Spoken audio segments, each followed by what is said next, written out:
Hey future seekers, tonight we begin with a journey into deep time where the past whispers secrets about the future.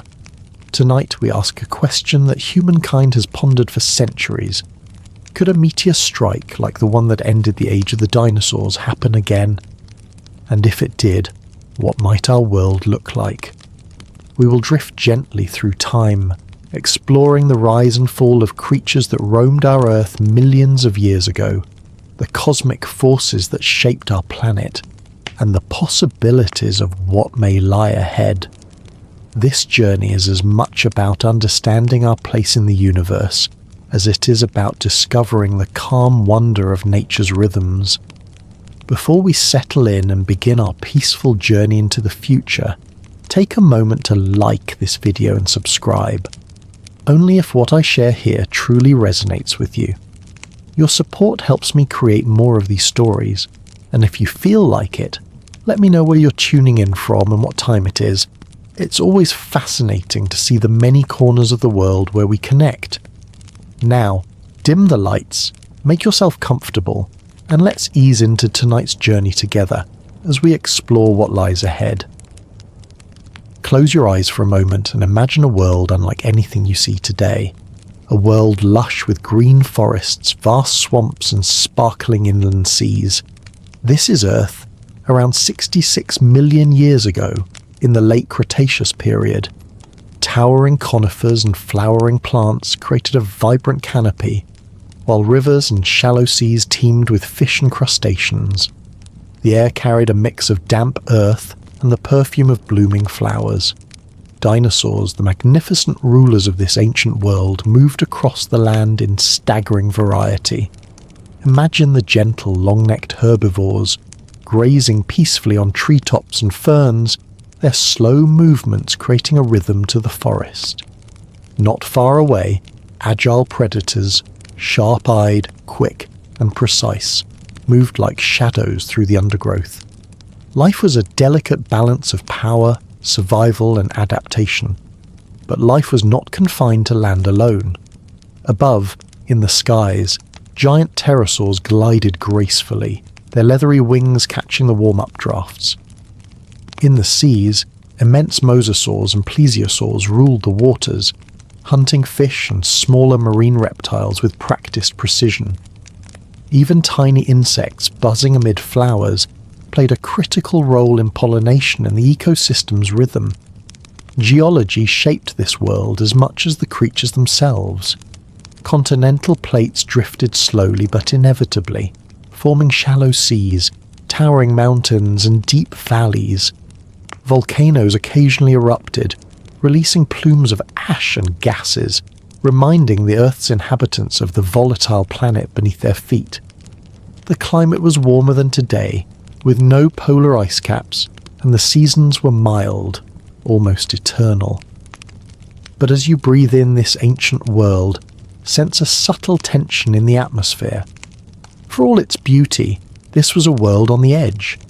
Tiny cosmic forces, asteroids, comets, and other celestial wanderers travelled through the void, often unnoticed until their paths intersected with Earth.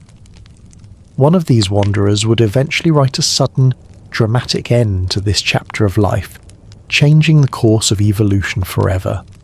Scientists today have pieced together clues from deep layers of rock, fossilized bones, and microscopic particles buried for millions of years. The story they tell is both astonishing and humbling. The extinction of the dinosaurs was not a slow decline but a rapid cataclysmic event, triggered by a meteor strike so immense that it reshaped life on Earth almost instantaneously. Before we explore that cosmic collision and its consequences, it is important to appreciate the complexity of life as it existed then. Every creature, every plant, every river, and every breeze played a part in a balanced ecosystem that had endured for tens of millions of years. This is the world that existed before the fall, the world that we, in a way, carry forward within the threads of life today. Gently settle back into your seat and let your breathing find a slow, steady rhythm. Picture a clear horizon far to the south of the place you stand. The air warm, the light golden. Across the emptiness of space, a rocky traveller the size of a small mountain was closing in on Earth. In our story, this is not an imagined firework, but a real event. An object perhaps 10 to 15 kilometres across, moving at tens of thousands of kilometres per hour. To put that speed into something our minds can hold, imagine something racing faster than a bullet, but unimaginably larger. A mountain moving like a phantom through the night. When it struck, the energy released was incomprehensible by everyday standards. The collision converted kinetic energy into heat and motion. In an instant, a sliver of time that stretched the seams of possibility. A crater was punched into the planet. This crater would later measure more than 100 kilometers across, and its memories preserved beneath layers of rock in what is today the Yucatan Peninsula. But the crater is only the beginning of the tale. Close your eyes and picture the immediate scene. The impact produced a brilliant fireball that outshone the sun in that local sky. Around the point of collision, solid rock vaporized. Molten rock and pulverized material were hurled into the atmosphere like a furnace of glass and stone. Chunks of Earth took flight, traversing the globe in a rain of fast, glowing ejecta. Some of these molten droplets cooled into tiny glass beads, which later settled into layers of rock. Geologists find these beads, called spherules, and they act like breadcrumbs that lead us back to that single, global moment. Within minutes to hours, other effects cascaded outward. Shock waves rolled across continents. The ground shook with earthquakes so intense they would have felt like the world itself taking a long, deep breath and never quite letting it out. Tsunamis sailed across shallow seas, walls of water taller than cliffs, slamming into coastlines and sweeping away life along the beaches. Communities of reef and nearshore organisms were suddenly and violently rearranged. The sound of the impact, if it could be heard above the roar of collapsing seas and the cracking of forests, would have been a low, vast, continuous rumble. Then came the fires. The hot ejecta that fell back across the globe had the power to spark fires across vast regions. Imagine tiny burning embers raining down on a continent already dry in places, those embers setting leaf and branch alight, creating a chain of conflagrations. Across millions of square kilometers, forests and grasslands may have ignited. The world's atmosphere began to fill with smoke and soot, and these dark particles rose to cloak the sky. But another, quieter effect played out in the chemistry of the air. Vaporized rock and the impact into carbonate-rich layers, combined perhaps with volatile materials from the target site, lofted sulfate aerosols and other particles high into the stratosphere. These particles are especially efficient at scattering and reflecting sunlight. Imagine the sun, usually a sharp warming point, turned into a dim, diffuse coin behind a veil. Photosynthesis faltered. For plants, which rely on sunlight to turn air and water into energy, the dimming was catastrophic. Food chains that depended on plants directly or indirectly began to wobble. This phenomenon, sometimes called an impact winter, is measured in months to years. Temperatures could have dropped significantly for several seasons, perhaps longer, depending on the balance of dust and aerosols in the atmosphere. Cold nights would have become more common, and the seasonal rhythms that organisms were adapted to would have been disrupted. In the oceans, plankton, the foundational producers of marine food webs, experienced declines wherever sunlight penetrated less effectively. Fish and marine reptiles that depended on steady plankton productivity found their food supply compromised. Another chemical consequence was acid rain. The intense heat and the chemical reactions triggered by vaporized rock and atmospheric gases generated nitric and sulfuric acids that fell with rainfall. making soils and waters more acidic. Such changes stressed freshwater ecosystems and sensitive plants. Combined with lower sunlight and colder temperatures, this chemical assault made recovery even more difficult. If we slow the story down and look at time in longer frames, the immediate devastation was followed by a complex sequence of recovery and transformation. The impact released not only dust and aerosols, but also, in some scenarios, greenhouse gases. Over decades to centuries, elevated levels of carbon dioxide from fires or from volcanic systems, possibly triggered into unrest, could have warmed the global climate again, leading to long-term stresses of a different kind. So a rapid cold phase might have been followed by a prolonged warming rebound. Two very different climates within a short geological span. How do we know this? The evidence is written in rocks and in chemistry. Around the world, in layers of sediment that mark the boundary between two geological epochs, scientists find a thin layer enriched in an element called iridium. Iridium is rare in Earth's crust, but relatively common in many extraterrestrial objects. Alongside that, geologists find shocked minerals, quartz crystals whose internal structures were rearranged by extreme pressure, and the tiny glass spherules mentioned earlier. Below and above these layers, the fossils tell another story. A sudden, sharp decline in many groups of organisms, including most non-avian dinosaurs, and abrupt changes in marine microfossils. Together, these pieces compose a strong narrative. A single, large impact event had planetary consequences, but the story is rarely that simple. In the decades since this evidence surfaced, scientists have debated nuances. Before and after the impact, there were massive volcanic eruptions in what is now Western India, the Deccan Traps. These eruptions poured out enormous volumes of lava over hundreds of thousands of years, releasing huge quantities of sulfur dioxide and carbon dioxide. For ecosystems already stressed by volcanic winters or changing climates, the sudden shock of an impact may have been the final blow. In other words, the extinction that reshaped life on Earth may have been caused by a 1-2 combination of long-term volcanic forcing and a sudden cosmic strike. Yet the impact remains the clear, sharp signal that synchronized extinctions around the globe. Consider how life responded in detail. Not everything vanished. Some life forms were buffered by their habits or habitats. Aquatic animals that lived in deep waters found refuge from the worst temperature swings.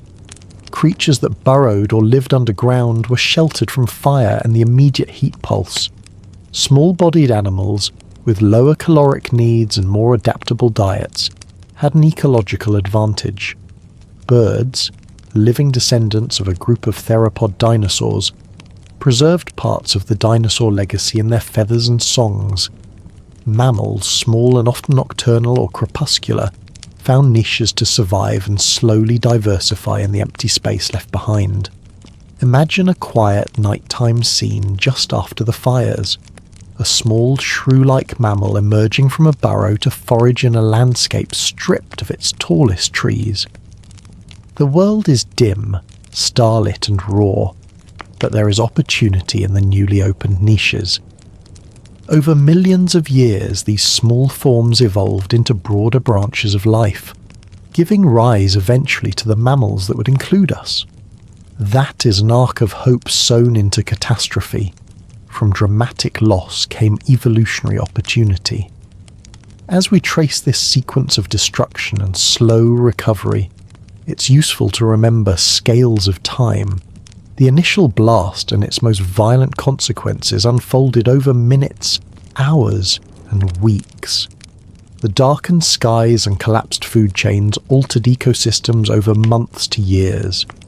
Geological and evolutionary recovery, the rise of new dominant groups and the restoration of stable climates, took many thousands to millions of years. Nature's response is patient and layered. Toward the end of this chapter, let us reflect on the quiet lessons this event offers us. First, our planet is not an isolated stage. it is part of a broader cosmic environment that can, occasionally, deliver large disturbances.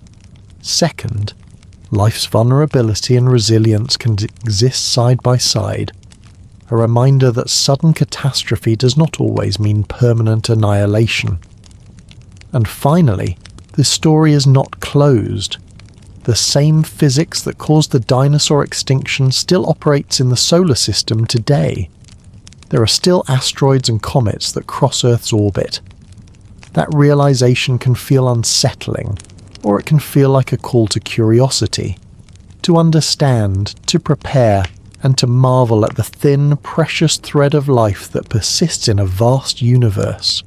In the chapters ahead, we will turn from that deep past to the present and future.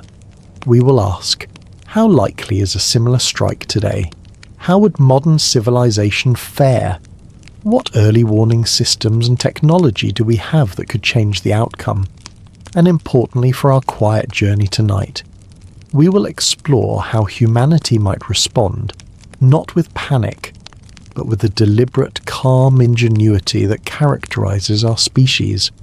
If you stay with me, later we'll also explore the small, hopeful human stories of preparation and the ways ordinary actions and scientific insight can alter trajectories.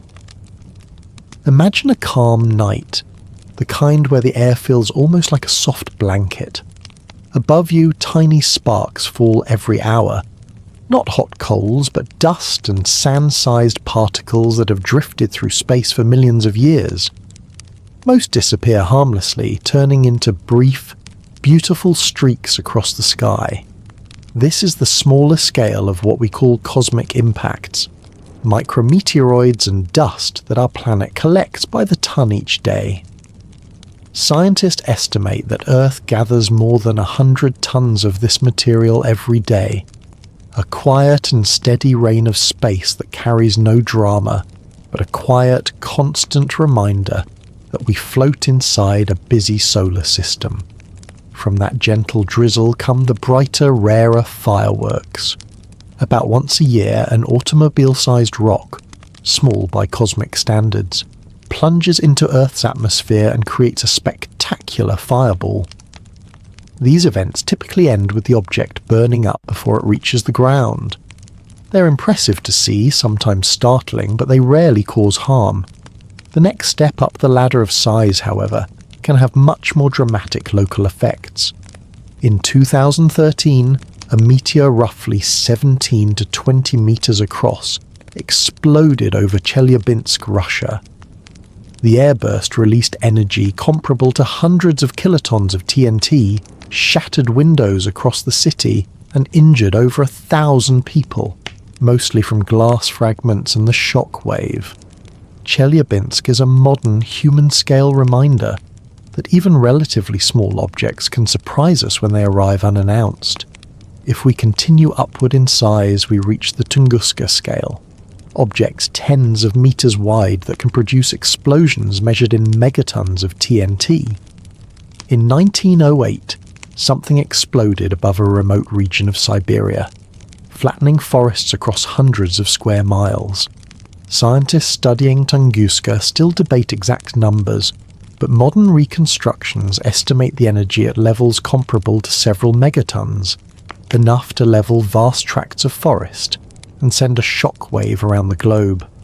Events of this size are rare on human timescales, but they are essential to understand because they are large enough to cause regional devastation, yet small enough that they can evade detection until the last moments. Above that, we enter the territory of 100-meter-plus objects. A rock in that range could create a devastating regional impact, capable of collapsing buildings in a wide radius, sending ash and dust into the atmosphere, and damaging agriculture for seasons. Estimates for the frequency of these events vary somewhat depending on the data and models used, but the broad pattern is clear. The bigger the object, the rarer the collision. For context, scientists often express these frequencies in averages across geological time. An impactor about 1 kilometer across is estimated to strike Earth roughly once every 500,000 years, while objects larger than about 10 kilometers, the size associated with global mass extinctions such as the Chicxulub impact, occur on timescales measured in tens of millions of years. These averages smooth over long periods and do not predict any single year, but they help us place risks in perspective. If numbers feel abstract, imagine them as hills on a landscape. The tiny commonplace meteors are gentle, rounded hills you pass every day. The Tunguska and Chelyabinsk events are taller, steeper hills you might see once in many human lifetimes. The 1-kilometre objects are towering peaks rarely visited on geological maps, and the mountain-sized impactors, the ones that remodel ecosystems and climates, are ancient peaks you almost never reach. Understanding this landscape of sizes helps us think clearly about what kind of impacts are likely, what kind are possible, and which ones are so rare they sit at the edge of our imaginations. A calm story can anchor these ideas.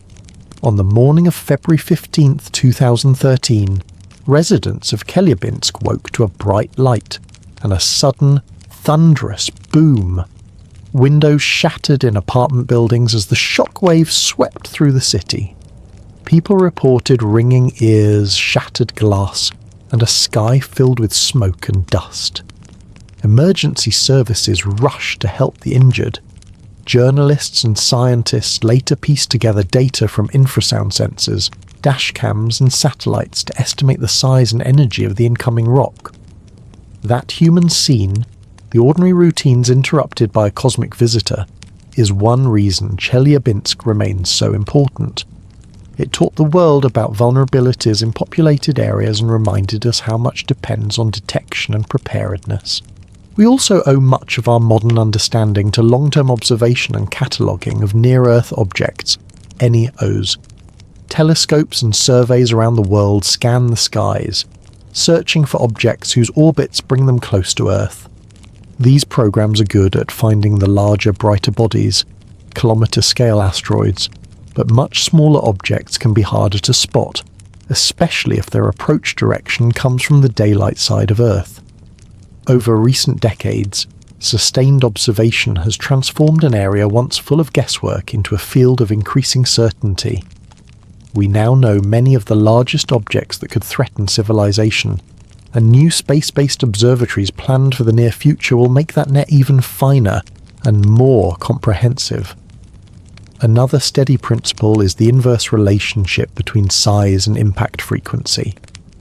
If you were to graph impact size on the horizontal axis, and how often those impacts occur on the vertical axis, the curve would slope steeply downward. Small rocks, frequent, large rocks, rare. That curve emerges from observations of asteroid populations in the solar system, crater counts on planetary surfaces, and mathematical models of orbital dynamics. It is not a perfect line.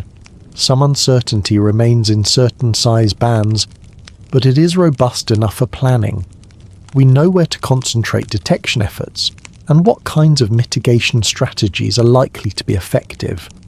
For example, kinetic impactors, a spacecraft nudging or colliding with an asteroid to change its path, are feasible if we have years to decades of warning for a body that is not a rubble pile. For sudden, unseen Tunguska-style intruders, early warning and civil preparedness are our immediate defences. Let's linger on the human meaning of these curves. Rare does not mean impossible. A 1-kilometre asteroid hitting is unlikely in any one human lifetime, but it is not impossible in the span of centuries or millennia. The distant memory of Chicxulub reminds us that, on geological timescales, life and climate can be reshaped by such events. Our modern era, however, benefits from telescopes, radar, space missions, and a growing global network of planetary defense, a layer of human knowledge that prehistoric ecosystems lacked. The practical upshot is comforting and sobering at once. We are better prepared than past life forms were, but the system is not perfect. The balance between technological capability, international coordination, and the sheer scale of space makes this a long-term project rather than a single quick fix. Finally, a gentle note on how scientists translate frequency into what we might call human-scale risk. They use statistical models that combine how many objects of a given size exist, how their orbits evolve under gravitational nudges, and how often those paths intersect Earth's. These models are probabilistic, not prophetic. They tell us likelihoods over long windows, not a precise year or date.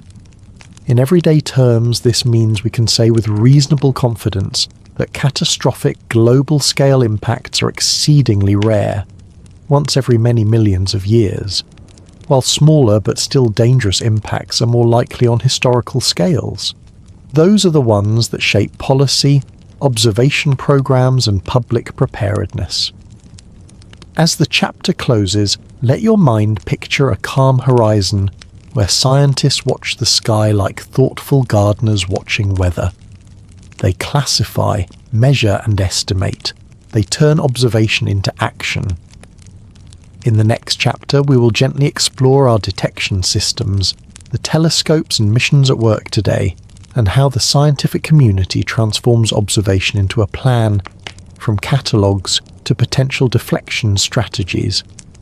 We will also pause to tell a longer human story about an observatory that once first spotted a threatening object, and the quiet urgency that followed. Gently, let us turn our attention upward again, but this time with the steady, patient curiosity of scientists who have learned to read the faint signatures of wandering rocks. Picture a quiet observatory on a remote hill, a dome slowly opening to the soft, cool air of evening. Inside, a telescope lifts like a careful listener, searching the dark with sensitive eyes. Around the world and now beyond the world, a network of instruments keeps watch, not in panic but with calm, methodical focus. This is the human response to a sky that still sends visitors, systematic, patient, and increasingly precise. First, imagine the variety of tools we use. On the ground, there are optical telescopes, instruments that gather light and reveal points of moving brightness against the starry background. Many of these telescopes are automated, scanning wide swathes of sky, night after night, looking for anything that changes position from one frame to the next. When a tiny point of light shifts against the steady backdrop of stars, computers flag it. Astronomers then follow up with more careful observations to determine its orbit, the path it takes around the Sun. This fundamental process of detection and confirmation is elegant in its simplicity. Find movement, measure it, and calculate where that object will go. But ground-based optical telescopes have limits. They rely on clear skies, darkness, and reflectivity of the object. To fill in the gaps, radar observations step in like a second kind of sight. Powerful radio dishes can bounce signals off an asteroid when it passes relatively close. The echo returns information about the object's distance, speed, shape, and even rough surface texture. Where optical telescopes tell us there is something moving there, radar can say, there it is, and this is what it looks like up close. Radar observations are especially valuable when a discovery is made with only a few nights of data. They refine orbital calculations and give us confidence about future trajectories. Now imagine adding infrared observatories to that ensemble. Some asteroids are dark, absorbing most visible light, and so they can be hard to spot with optical telescopes. Infrared instruments detect the heat these objects emit, revealing bodies that optical surveys might miss. From space, infrared telescopes can scan large areas without the interference of Earth's atmosphere. These instruments are particularly effective at finding medium-sized objects that are otherwise stealthy, the ones that, if undetected, could arrive with little warning. Over the past decades, these complementary techniques have been woven into a global tapestry. Automated surveys sweep night after night, Networks of smaller telescopes confirm and refine orbits. Radio telescopes provide precise distance measurements when geometry allows. Space-based observatories bring a different vantage point, free from clouds and the rhythm of day and night. The entire system is more robust when these elements work together, like different instruments in an orchestra, creating a single, coherent sound. But detection is only the first act. Once an object is found, astronomers calculate its orbit, a prediction of where it will be in the future. This calculation is a careful, iterative process.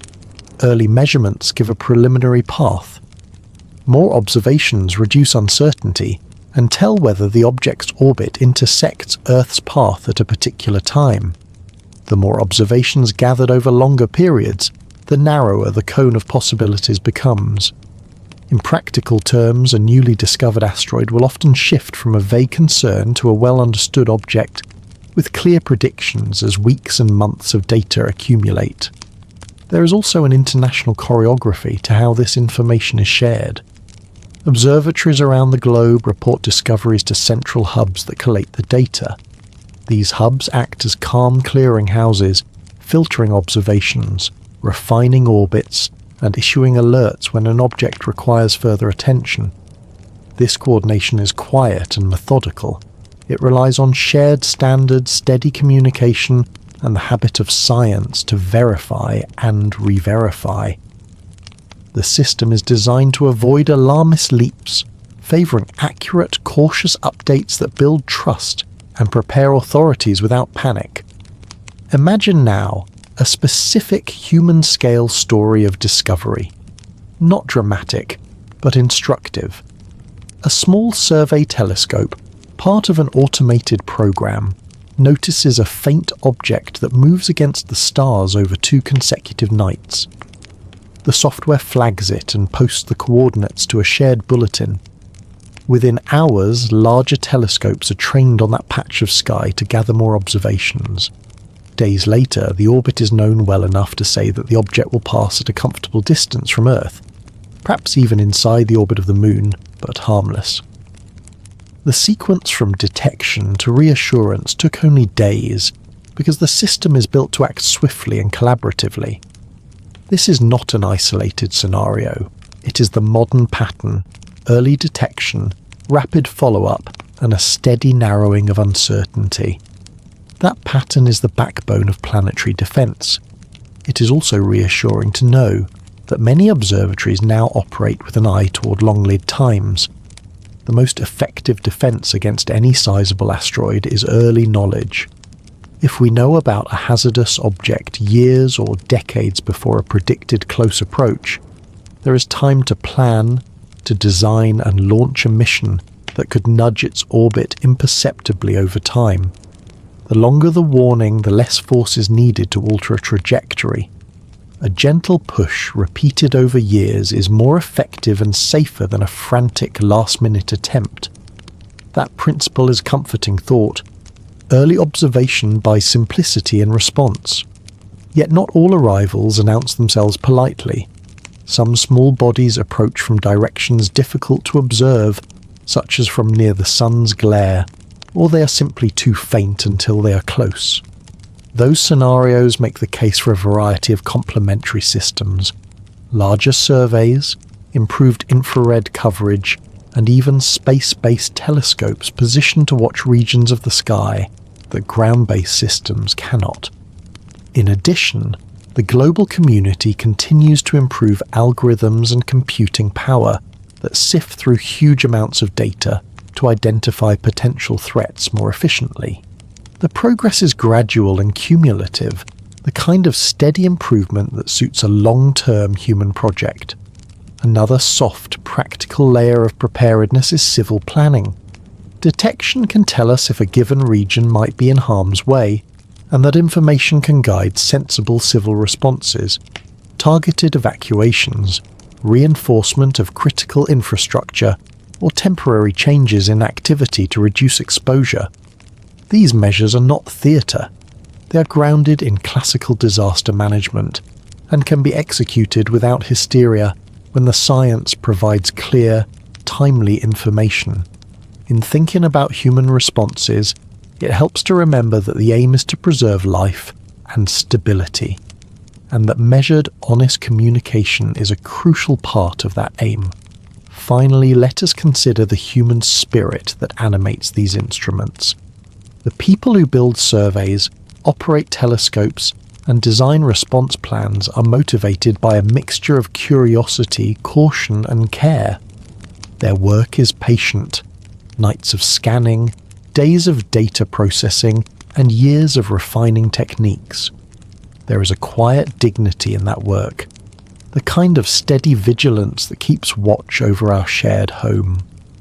In the next chapter, we'll move from observation to action, exploring the ways humanity could, in principle, alter an asteroid's course, the mechanics of deflection, historical test of capability, and the calm engineering thinking that underpins possible missions.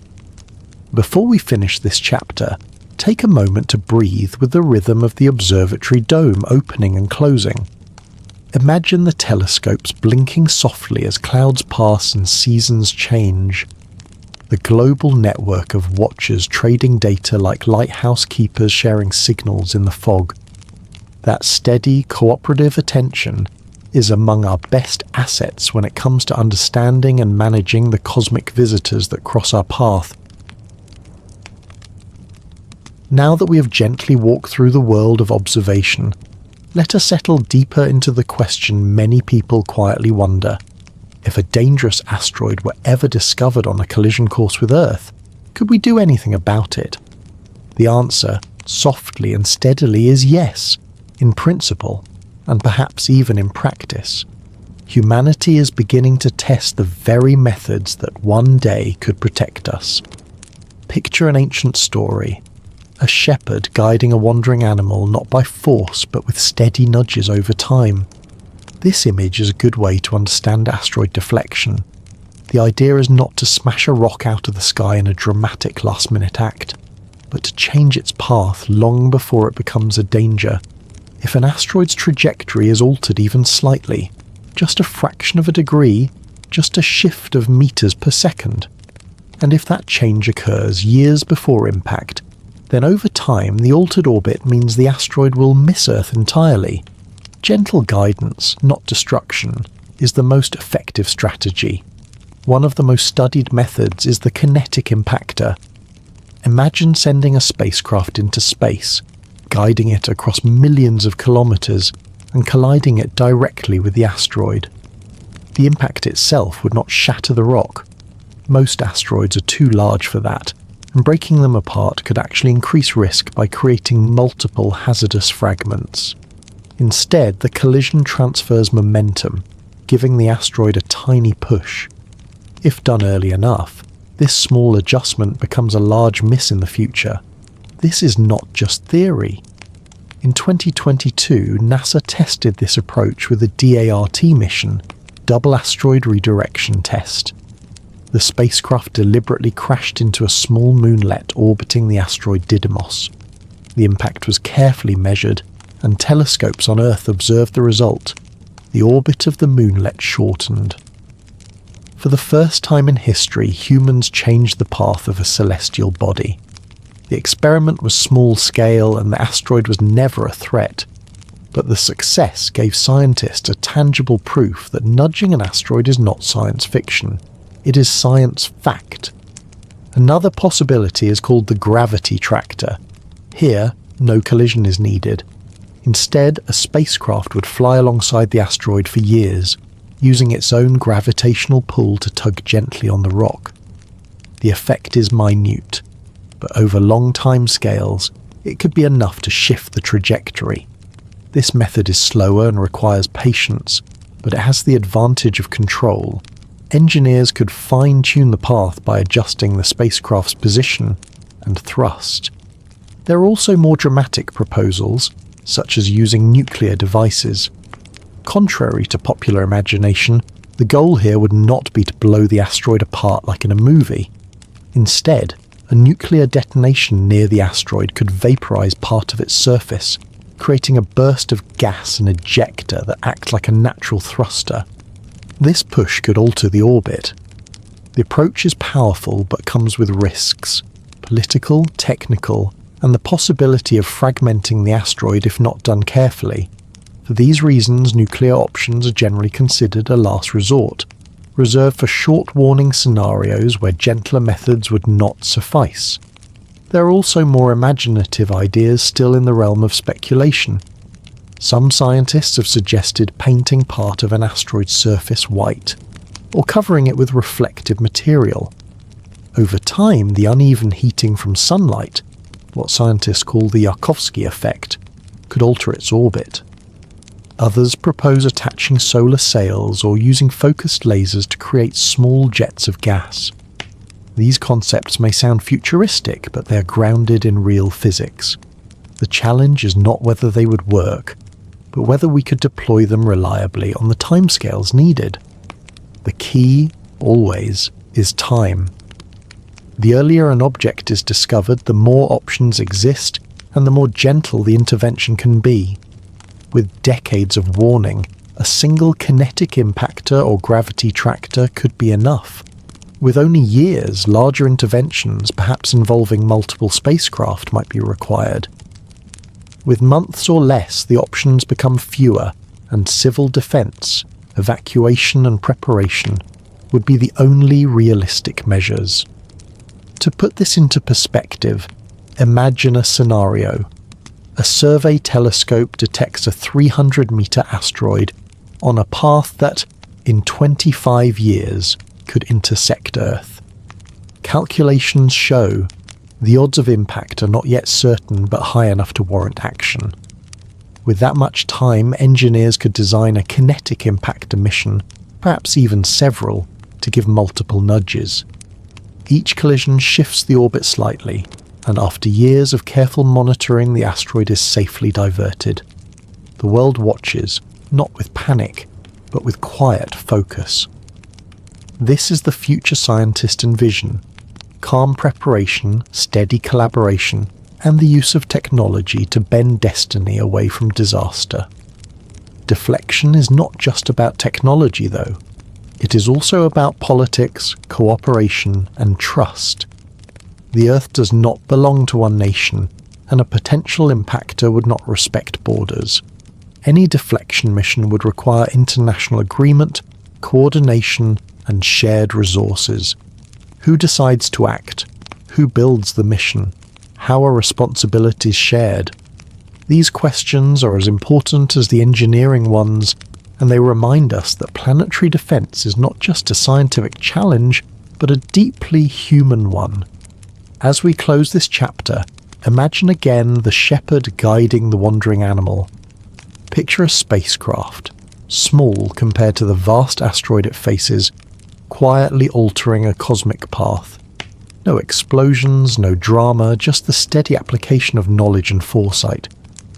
Humanity, in its quiet persistence, has learned not just to watch the sky, but perhaps one day to guide it. In the next chapter, we will step back into deep history once more, to examine the many scars Earth already carries from impacts past. By reading the craters and the stones, we learn not only what happened before, but also what might lie ahead. When most of us hear the word meteor, we might think of those tiny streaks of light that dance across the night sky, the ones we often call shooting stars. They flicker brightly for a moment, then vanish, leaving only a memory in the darkness. But behind these fleeting lights lies a vast and fascinating science. To understand the possibility of a future meteor strike, we must first understand what meteors really are, where they come from, and why they sometimes become a danger to our world. The word meteor is often used loosely, but in astronomy it has a very specific meaning. A meteor is the bright streak of light we see in the sky when a piece of cosmic debris burns up in Earth's atmosphere. That debris, before entering the atmosphere, is called a meteoroid, and if it survives its fiery passage and actually lands on the Earth's surface, it becomes a meteorite. So, in truth, a shooting star is not a star at all, It's simply a fragment of rock or metal, sometimes no bigger than a pebble, sometimes larger than a mountain hurtling through space. These fragments come from many different sources. Some are left over from the birth of our solar system, tiny pieces of dust and rock that never formed into planets. Others break off from asteroids, the rocky bodies that orbit the Sun, mostly between Mars and Jupiter in what we call the asteroid belt. And then there are fragments from comets, those icy wanderers that streak through the solar system, leaving trails of dust and gas in their wake.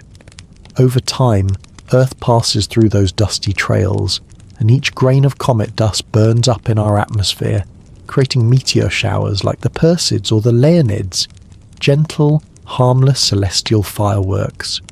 But not all meteoroids are harmless. Size matters greatly. A speck of dust no larger than a grain of sand will disintegrate quietly, perhaps producing a twinkle too faint for the human eye.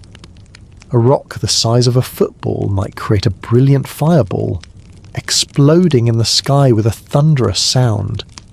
Yet once we begin talking about objects hundreds of meters wide or even kilometers across, the story changes dramatically. These larger bodies carry enough energy to damage entire regions, or in the most extreme cases to alter the balance of life on Earth itself. To put this into perspective, imagine an object only 140 meters across, about the length of a football field. If such an asteroid were to strike Earth, it could release more energy than thousands of nuclear bombs combined. While it would not wipe out life on a global scale, it could devastate a city or even an entire small country. Now, imagine something 10 kilometers across, like the one believed to have struck Earth 66 million years ago, ending the reign of the dinosaurs. That impact unleashed energy billions of times greater than the bombs we know, creating an extinction-level event. But how often do such large strikes happen? Scientists study craters on Earth, as well as the Moon and other planets, to find out. Smaller impacts occur regularly. Objects a few meters across hit Earth's atmosphere every year, burning up with minimal harm. Larger strikes, the kind that cause serious damage, are much rarer.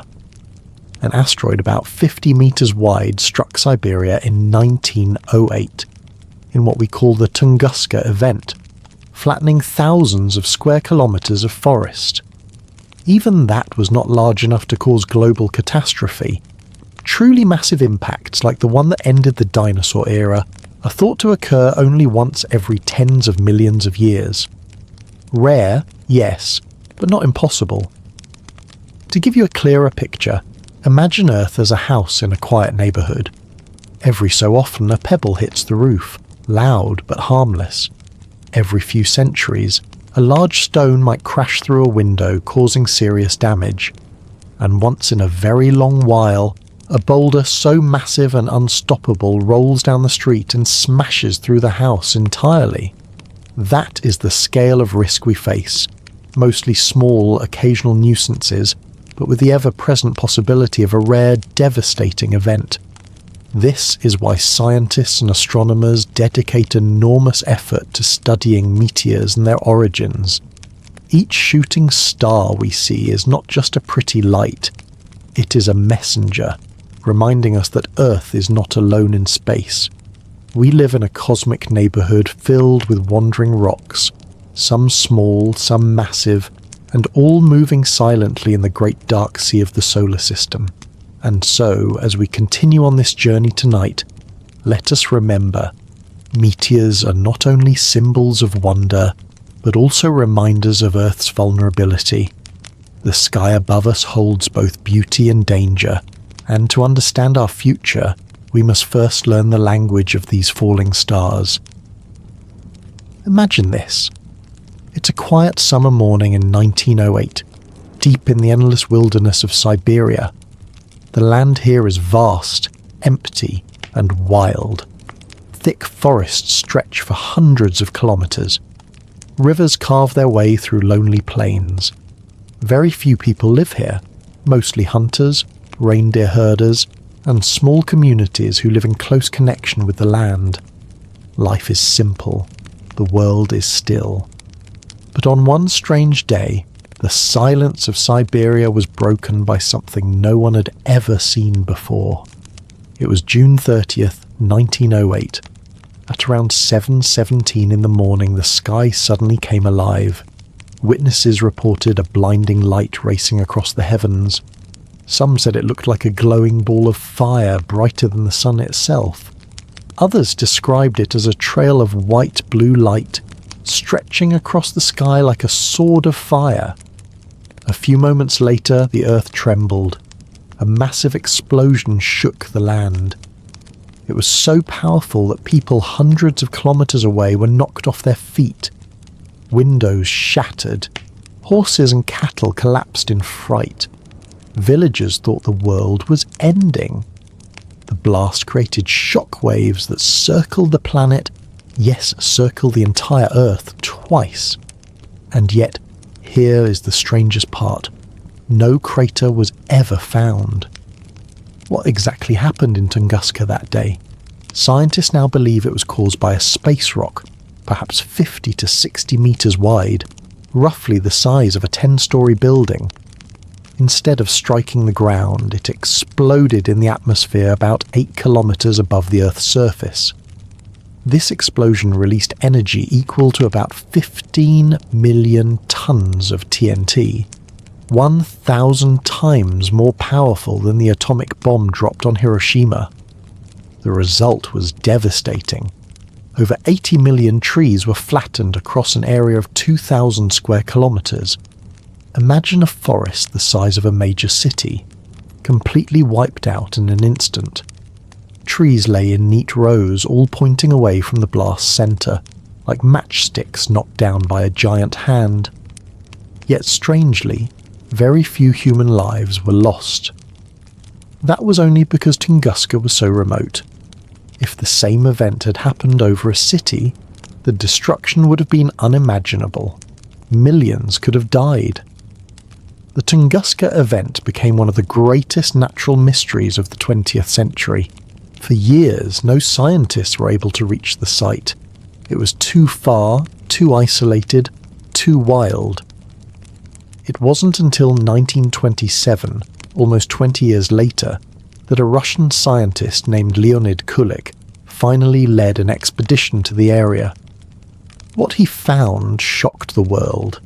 Endless fields of fallen trees, scorched ground, and signs of immense destruction, but still no crater. This led to endless theories. Some believed it was a meteorite explosion. Others suggested a comet had disintegrated in the atmosphere, its icy body evaporating before reaching the ground. And of course, more imaginative minds proposed ideas like alien spacecraft or secret weapons. Even today, the exact details remain debated, but the scientific consensus is clear.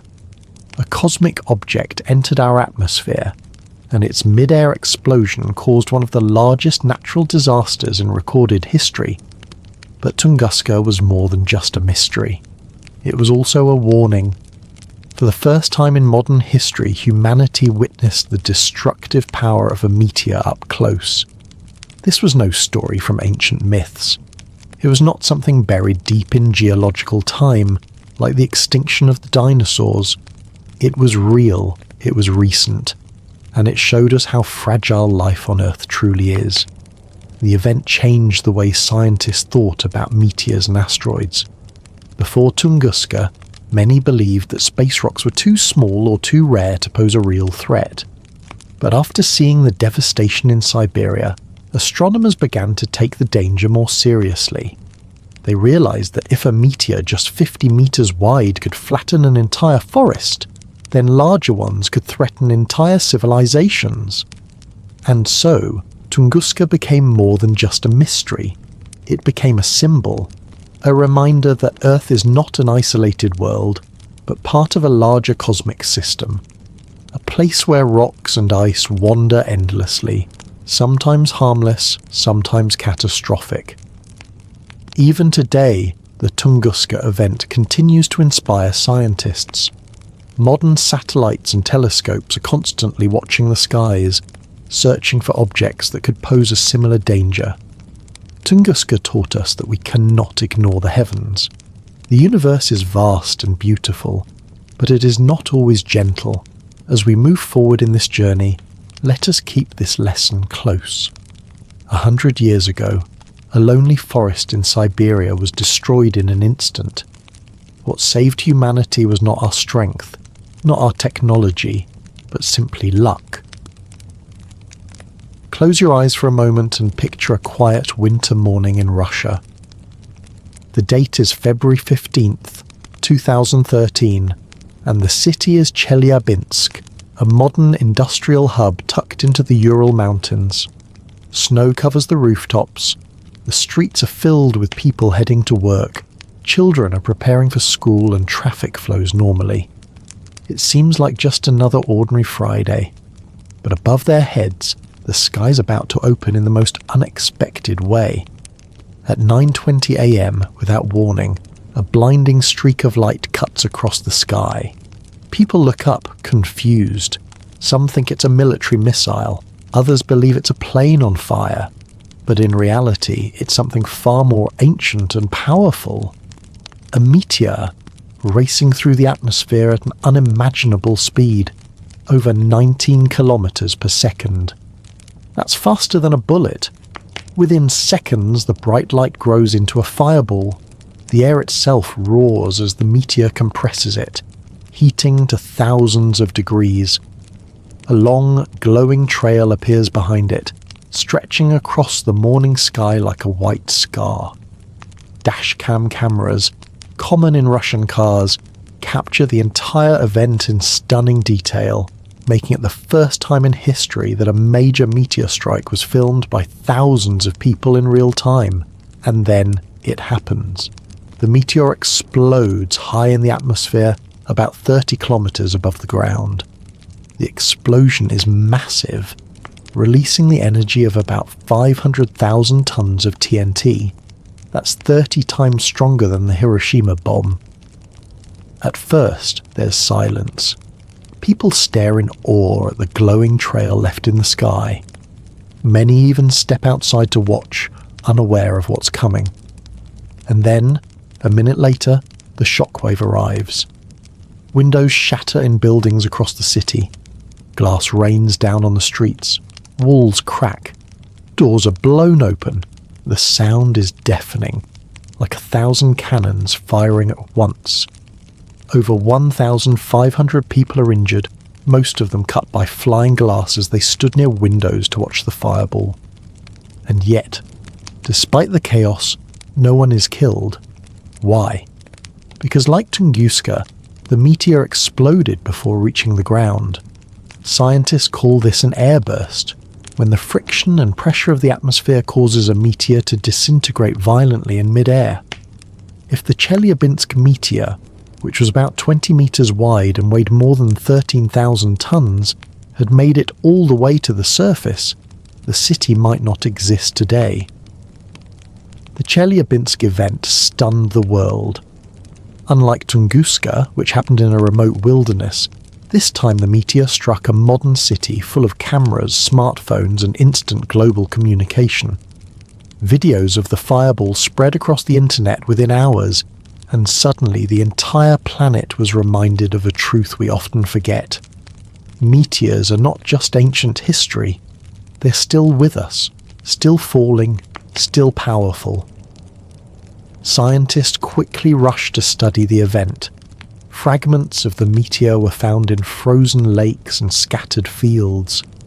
Analysis showed it was a chondrite, one of the most common types of space rock.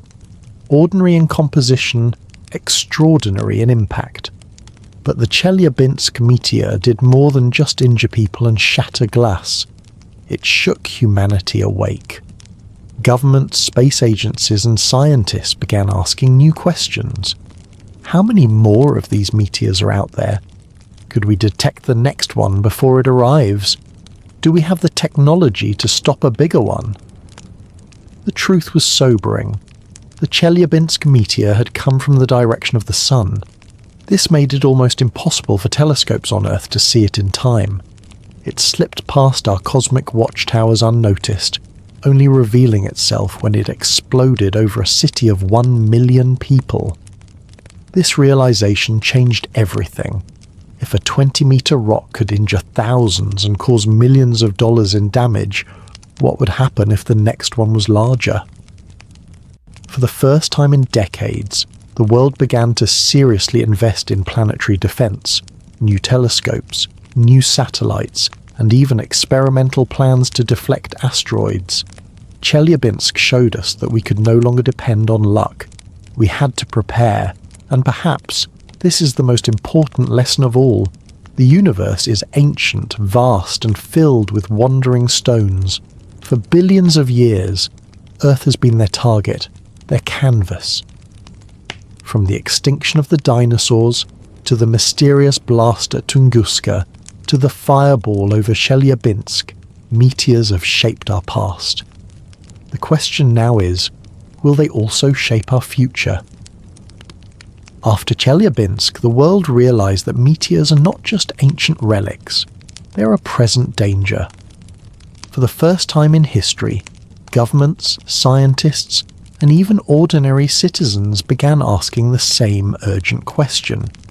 How do we watch the skies and protect ourselves from what's out there? To answer that, we need to understand something called near-Earth objects, or NEOs. These are asteroids and comets that orbit close enough to Earth that they could, one day, cross our path. Some are the size of small cars, others as wide as mountains. A few are so large that if they struck, they could change the course of human history, or even wipe us out completely. NASA, the European Space Agency, and many international partners began building dedicated programs to track these space rocks. Powerful telescopes were placed around the globe, in deserts, on mountaintops, and even in space itself. These telescopes scan the sky night after night, capturing faint dots of light that slowly move against the stars. Each dot is carefully measured, tracked, and catalogued. Over time, astronomers calculate its orbit, predicting where it will be years, decades, or even centuries into the future. One of the key projects is NASA's Planetary Defense Coordination Office, founded in 2016. Its mission is simple but ambitious: to detect, track, and, if necessary, defend Earth against hazardous asteroids. The name may sound like something from a science fiction movie, but it is very real. In fact, its work has already identified thousands of potentially dangerous objects. But here's the sobering truth. Despite all our efforts, we have not yet found them all. Estimates suggest there may be hundreds of thousands of NEOs larger than 100 meters, big enough to destroy a city, that remain undiscovered. Many of these space rocks are dark, hard to see, and travel along orbits that take them near the blinding light of the sun, making them invisible to most ground-based telescopes. This is why scientists are planning new ways to watch the skies. One of the most exciting projects is the upcoming Near-Earth Object Surveyor Space Telescope, set to launch in the late 2020s. Unlike telescopes on Earth, this one will orbit in space and use infrared vision to detect the heat given off by asteroids, even the dark ones. With this tool, astronomers hope to find and track the majority of dangerous NEOs before they can surprise us. And then, there is the Large Synoptic Survey Telescope in Chile, now called the Vera Rubin Observatory. This massive telescope will scan the entire visible sky every few nights, capturing detailed images and cataloguing billions of objects, including countless asteroids that we have never seen before. Once it comes online, our knowledge of near-Earth space will grow faster than ever. But simply knowing where asteroids are is not enough. We need to prepare for the possibility of one heading straight for us. This leads us to a new field: planetary defense technologies. For the first time, humanity is actively experimenting with ways to change the path of an asteroid. In 2022, NASA launched a mission called DART, the Double Asteroid Redirection Test. Its goal was not to destroy an asteroid, but to nudge one off course, ever so slightly. DART targeted a small asteroid moonlet named Dimorphos, orbiting a larger asteroid called Didymos. The spacecraft, no larger than a car, crashed directly into Dimorphos at over 22,000 kilometers per hour. The impact was small compared to the size of the asteroid, but the result was stunning. Dimorphos's orbit shifted by several minutes. It was proof, for the first time in history, that humanity can reach out across space and change the movement of a celestial body. This may seem like a small step, but it is monumental. Imagine one day in the future, if we detect an asteroid heading toward Earth with years or decades of warning. With enough time, even a small nudge, a spacecraft impact, or perhaps a gravity tug using another spacecraft's pull, could shift its path just enough so that it misses us completely. Of course, this is not science fiction anymore, it's science fact. The tools are still in their infancy, but the first experiments are already underway. Yet, as remarkable as this progress is, there remains an uncomfortable truth. We cannot prevent what we cannot see. Chelyabinsk showed us how vulnerable we still are, because that rock came from the sun's direction and was invisible until it was too late. If a larger asteroid followed the same path, our telescopes might give us only hours or no warning at all. This is why astronomers often say, space is big, but Earth is a small target. Most of the time, we are lucky, but luck is not a strategy. Every night, as the stars turn overhead, dozens of telescopes around the world scan the heavens. Computers track faint dots of light, calculating probabilities, projecting future paths. Somewhere in the dark, an asteroid is moving toward its next orbit, its next encounter. Whether that encounter will be harmless or history-changing depends on how well we watch the skies today. As we continue our journey through the cosmic threats that lie above us, let's turn our attention from land to water, to the vast, silent expanses of our oceans. We've seen how asteroids striking solid ground can carve enormous craters, shake entire regions, and send clouds of dust high into the atmosphere. But what happens when a space rock plunges into the sea instead? Here, the danger takes on a quieter, yet potentially even more far-reaching form. The ocean, which covers more than 70% of our planet, is the stage for what scientists call mega-tsunamis, waves so immense that they could overwhelm anything humans have ever witnessed. Consider this. The probability of an asteroid striking the ocean is far higher than hitting land, simply because there is so much more water than solid ground. Yet first, one might think this is reassuring. If a large space rock lands in the middle of the Pacific, or somewhere far from populated coastlines, surely that would be safer than hitting a city. But the ocean does not simply absorb the impact. Instead, it transforms the immense energy of the asteroid into something that spreads outward in all directions, a force capable of reshaping coastlines, destroying infrastructure, and threatening millions of lives. Picture a space rock several hundred meters across streaking through the atmosphere, glowing like a second sun as it approaches the surface of the water. When it hits, the energy released is almost unimaginable. Tens of thousands of nuclear bombs exploding at once.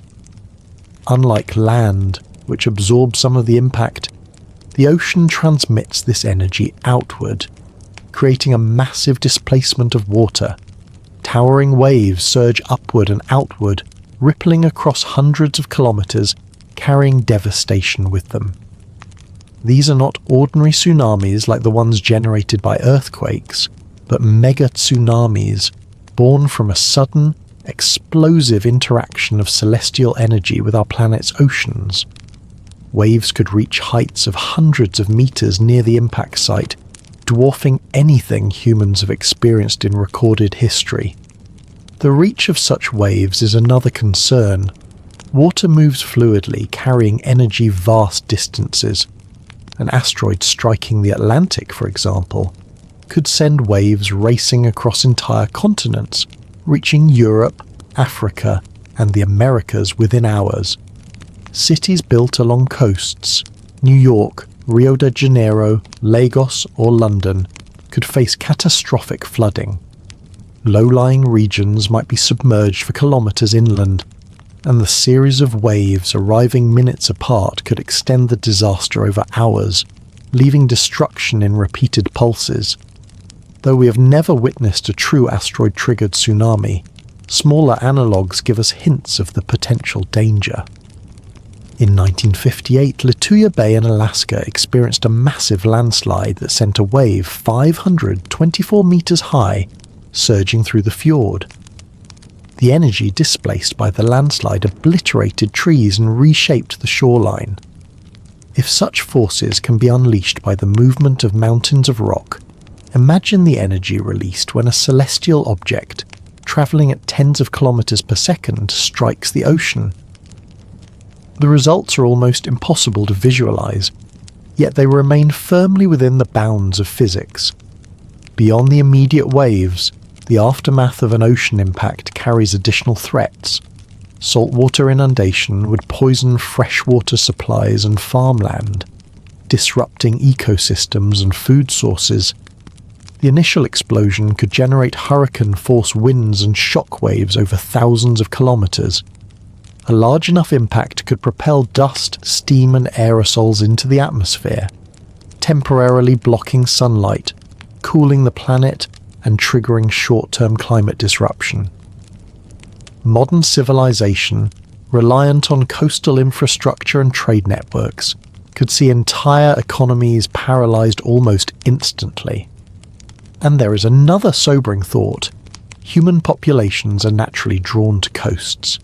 More than 40% of people today live within 100 kilometres of the ocean. For an asteroid impact, this means that even strikes far from cities could still pose widespread danger.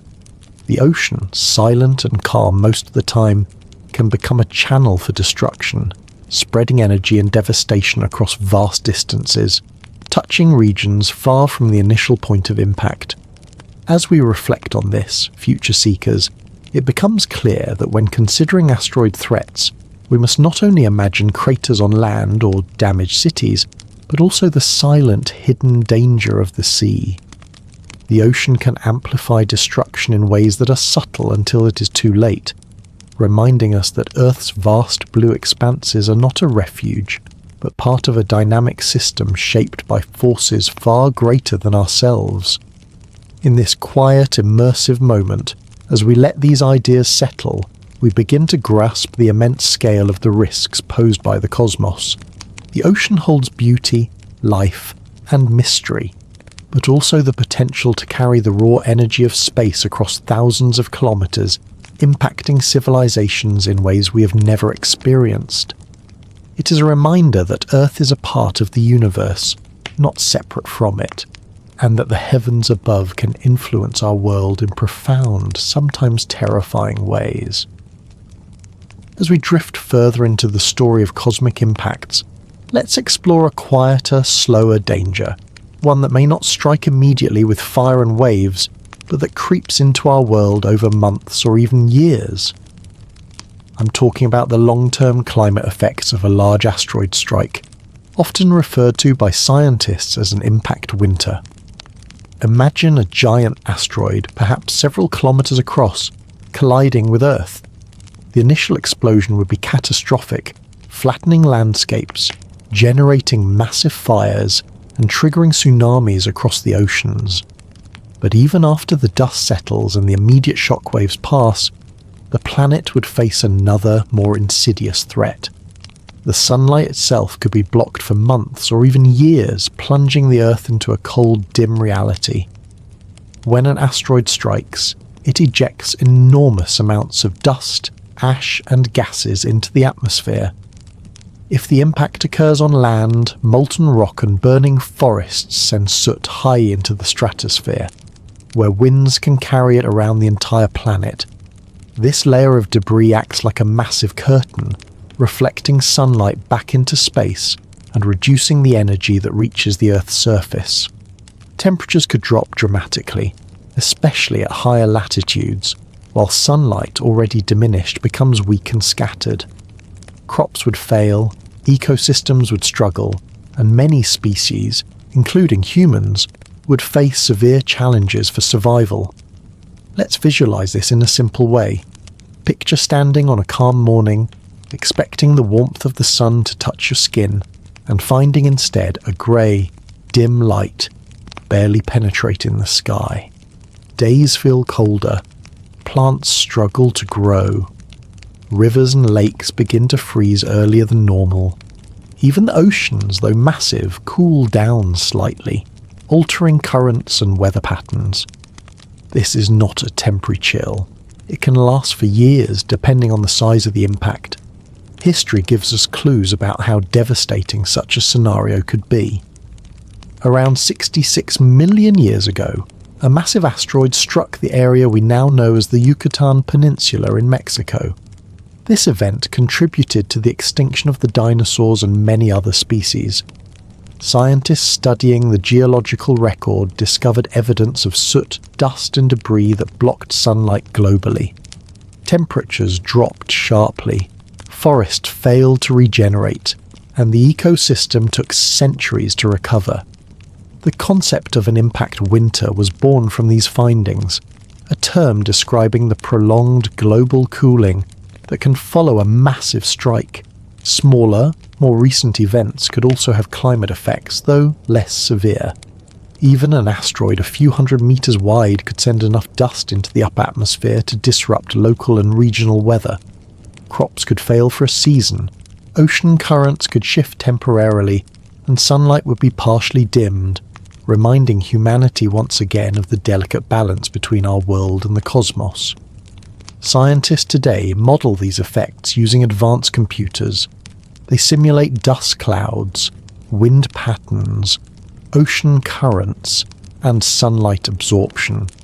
From these models, we learn that an asteroid impact doesn't just cause immediate destruction, it can ripple outward, changing the climate and ecosystems in ways that may not be obvious at first. An impact in one part of the world could lead to food shortages in another, shifts in rainfall patterns, and even increased frequency of storms in certain regions. And yet, there is something profoundly humbling about these predictions. The Earth has survived multiple such events over billions of years, each time slowly recovering and reshaping life to fit new conditions. Humanity too has resilience built into our history and technology. But understanding the potential for an impact winter reminds us that life on Earth is delicate, interconnected, and deeply influenced by forces beyond our control. As we imagine this long winter, we are not just thinking about survival. We're learning to respect the planet, the cosmos, and the complex systems that sustain life. We are reminded that even as we build cities, technology, and civilization, the universe operates on scales far beyond our immediate comprehension. Dust, debris, and blocked sunlight can change climates, challenge agriculture, and test human ingenuity. But with careful observation, preparation, and science, we can anticipate, adapt, and perhaps mitigate these risks. So, as the Earth drifts through an imagined impact winter, future seekers, allow your mind to picture the subtle rhythms of recovery. Tiny shoots of plants breaking through frost, rivers slowly thawing, ecosystems quietly rebounding over years. It is a story of fragility and resilience intertwined, a gentle reminder that while cosmic events can shape our planet, life has always found a way to persist. Slow your breath and let your attention rest on the steady hush of the night. Imagine that each star above is a tick on a vast, slow clock. A clock that measures events not in minutes or years, but in epochs and eons. When scientists speak of an asteroid strike as happening once every 100 million years, They're reading a very different kind of clock than the one you wear on your wrist. In this chapter, we'll learn to translate those deep time ticks into something meaningful for everyday life. Start with the most important idea: rarity is relative. The largest, most devastating impacts, those caused by objects 10 kilometers across, the kind associated with the extinction of the non-avian dinosaurs, are extraordinarily rare on human timescales. Estimates from crater counts and long-term records suggest that such events occur on timescales of many tens to hundreds of millions of years. To imagine that in quieter terms, picture a single human lifetime, 80 calm years, as a single drop in a very broad ocean. In that metaphor, a 10-kilometer impact might occur far less than once across many millions of such lifetimes. It is a geological heartbeat, not a human one. Now narrow the lens a little. Objects a kilometre across are also powerful enough to alter climates and cause global disruption, but they are more common than 10-kilometre objects. Estimates place kilometre-scale impacts on a roughly hundreds of thousands to a few 100,000 years cadence, still far beyond any single human lifespan, but nearer on the scale of civilizations rising and falling. What this means in practical terms is that while such strikes shaped Earth's deep history, they are not events society needs to expect within the next few centuries with any high probability. The world's inventories of these very large objects are mostly catalogued, reducing the chance of a sudden surprise. That cataloguing is an accomplishment to carry like a small lamp on a dark path, not elimination of risk, but significant reduction of surprise. Between these extremes lies a more populated landscape of risk, objects tens to a few hundreds of meters across. These are the size classes that produce severe regional damage or powerful airbursts if they hit near populated areas. For example, an object roughly 100 meters wide could devastate a large metropolitan region and have lingering environmental impacts in the surrounding area. The frequencies for these sizes are measured on the order of thousands to tens of thousands of years. That sounds like a long time, and it is, but it is closer to historical scales we can emotionally grasp. Remember that these are statistical averages. Some centuries might see none, while another century might witness several smaller events that cause local harm. Even smaller rocks, tens of meters across, like the meteor that caused the Chelyabinsk airburst in 2013, are more frequent, occurring on timescales of decades to centuries. The Chelyabinsk event was a startling modern example that reminded the world about these intermediate hazards. A roughly 20-meter object exploded in the atmosphere with enough force to shatter windows and injure people. The event was not civilization-ending, but it caused thousands of injuries and multi-million-dollar damage. A sharp reminder that objects we might not notice can still deliver real harm. Let us slow down and translate the math into gentle analogies. Scientists often describe impact frequencies as averages or expected return intervals. If someone says, this size impact happens every 100,000 years on average, they do not mean that one will definitely happen precisely 100,000 years after the last. Instead, imagine drawing marbles from a very large jar each year. Most years you draw safe marbles. Rarely by chance you draw a dangerous one. Over long stretches of time, the proportion of dangerous marbles approaches a steady number. What statisticians call a Poisson process is useful here. It treats these events as random, with a steady average rate, and it helps planners ask questions like, what is the probability of at least one such event in the next 100 years? For very rare events, that probability in a single century is often tiny, but not zero. This brings us to a subtle but important emotional point. Tiny probabilities can feel either reassuring or unsettling, depending on how we relate to them. A 0.001% chance of a major event in a given year translates to a small but present possibility. Over many years, the cumulative chance grows, albeit slowly. One practical way to think about it is to compare risks we already accept. We cross streets despite the chance of accidents. We fly on planes despite rare but high-profile crashes, and we live with the knowledge of other low-probability natural hazards. The difference with asteroid strikes is the global scale that some sizes can bring, which is why we study them with attention and build early warning systems. Another piece of the puzzle is detection completeness. How many threatening objects have we actually found? For the very largest objects, those with global consequences, surveys over recent decades have found most of them. Scientists estimate that the majority of kilometre-scale and larger near-Earth asteroids have been catalogued and tracked. This is not perfect, but it reduces the risk of an unknown civilization-ending rock popping up without prior notice in the near term. For smaller, regional-sized objects, detection is less complete. Many objects in the tens to low hundreds of meters class remain undetected, particularly if their orbits keep them near the Sun from Earth's viewpoint, or if they're dark and hard to see. This is why the continued expansion of sky surveys and infrared observatories is so important. Better discovery is the first line of defense. We also must understand limitations in the geological record that underpin many of our frequency estimates. The surface of the Earth is dynamic. Weather, erosion, and plate tectonics slowly erase ancient craters.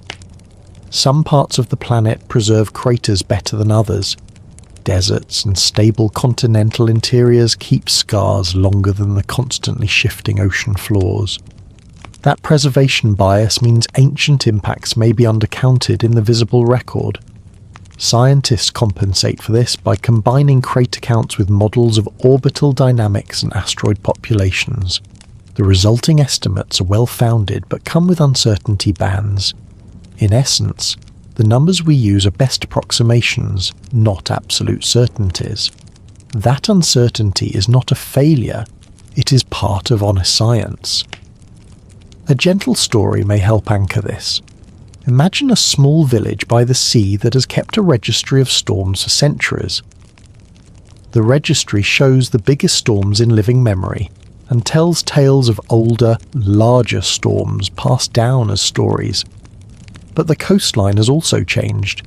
Dunes shifted, wooden markers washed away. A visiting climatologist combines the village's oral history with geological cores taken inland to reconstruct a fuller picture. Similarly, planetary scientists blend direct observations, physical models, and the oral history preserved in rocks to build a more complete portrait of impact frequency.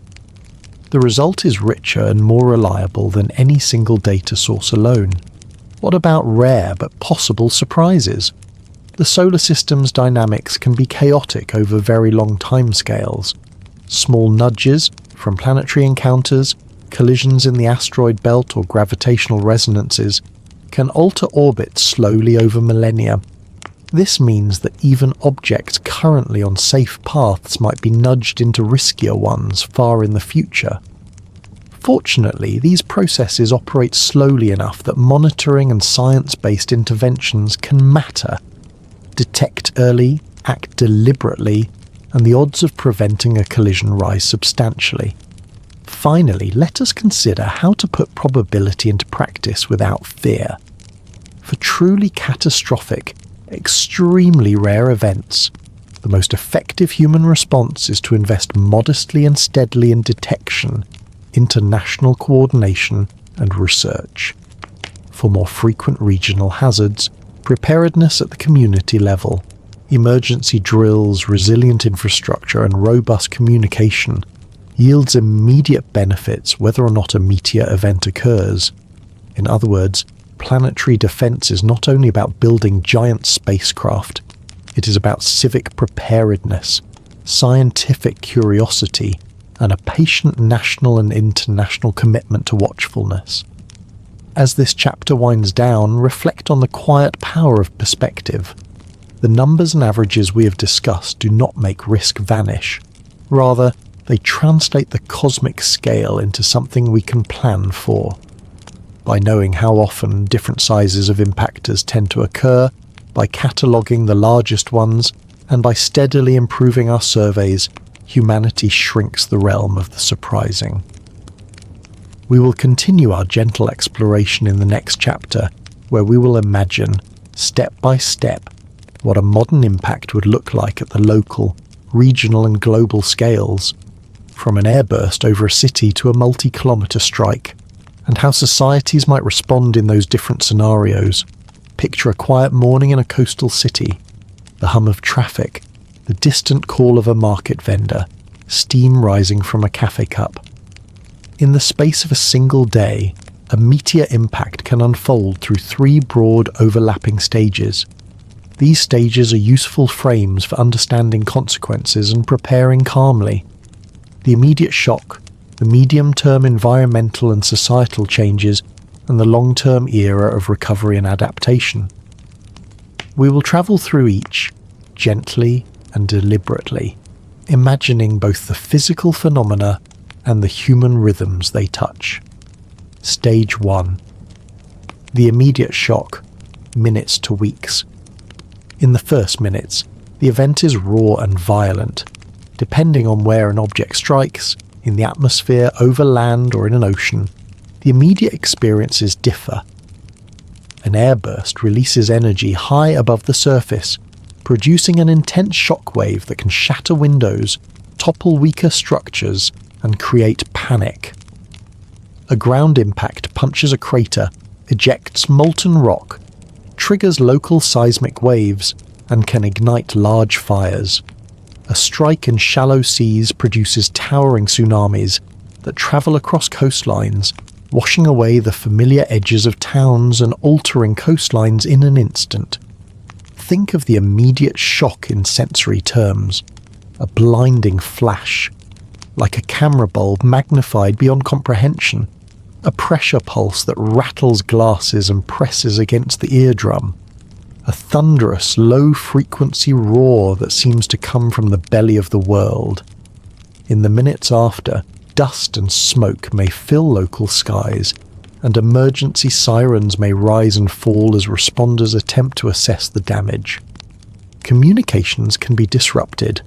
Power lines can fail regionally if substations are damaged, or if fires force shutdowns. In coastal regions, tsunamis can displace entire neighbourhoods in hours, leaving a sweep of debris and a changed shoreline. From a societal view, the immediate stage is chaos tempered by training and planning. Emergency services, firefighters, medics, municipal responders will be the first organised human effort to stabilise the situation. Those closest to the impact zone will be most affected, and hospitals, water systems and fuel supplies in the area may be quickly stressed or incapacitated. If the strike hits a densely populated area, the toll can be high. If it hits a remote region, the physical damage may be localised, but the global consequences can still ripple outward through trade and perception.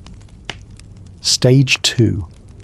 The sober middle, weeks to decades. After the acute shock subsides, the second stage begins, a period of environmental change, supply chain interruption, social strain and complex policy choices. If the impact lofted vast quantities of dust and aerosols into the stratosphere, the global climate may dim for months to years. Sunlight reduction hampers crop photosynthesis, shortening growing seasons and reducing yields. Acid rain can alter soil chemistry and freshwater systems, stressing fisheries and irrigation. Coastal ecosystems may be irrevocably altered by tsunami scour and saltwater intrusion. The balance of these effects depends on the size of the impactor and the composition of the site struck. An oceanic target has different consequences from a sulfur-rich continental target. In human terms, this is the season of supply shocks. Modern societies rely on intricate, interwoven supply chains that stretch across continents. Long-distance food imports, energy networks, and critical semiconductor manufacturing can be disrupted by transportation breakdowns, port closures, or the temporary loss of regional industrial capacity. Shortfalls in staple foods could drive up prices and create food insecurity in vulnerable regions. Governments face hard choices: rationing, protecting critical infrastructure, and coordinating international relief. Economies will slow. Some industries may contract sharply while others, repair, reconstruction, certain logistics sectors, expand. This middle stage is not only technical, it is social and psychological. Communities live under persistent uncertainty. Periodic ash-laden rainstorms, cooler summers, a harvest that did not meet expectations. Public institutions are tested. Can emergency shelters scale to meet need? Can medical systems handle displaced populations with injuries and infectious disease risks?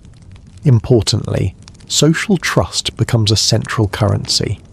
Where trust in institutions and in neighbourly cooperation remains strong, recovery pathways are far smoother. Where social fabric has frayed, stress can amplify local conflict, hoarding, or displacement. Yet this stage also reveals human creativity and adaptability. Farmers may shift planting calendars, switching crops to varieties tolerant of lower light or cooler temperatures. Greenhouses, vertical farms, and controlled environment agriculture become more valuable, offering stable yields even as open field production falters. International aid networks, if functioning, can reroute grain shipments, medical supplies, and fuel to regions in need. Smaller, decentralized energy systems and stockpiles of critical supplies show their worth. Insurance and contingency planning, where present, cushion shocks; where absent, the burden falls more heavily on the most vulnerable. Stage 3.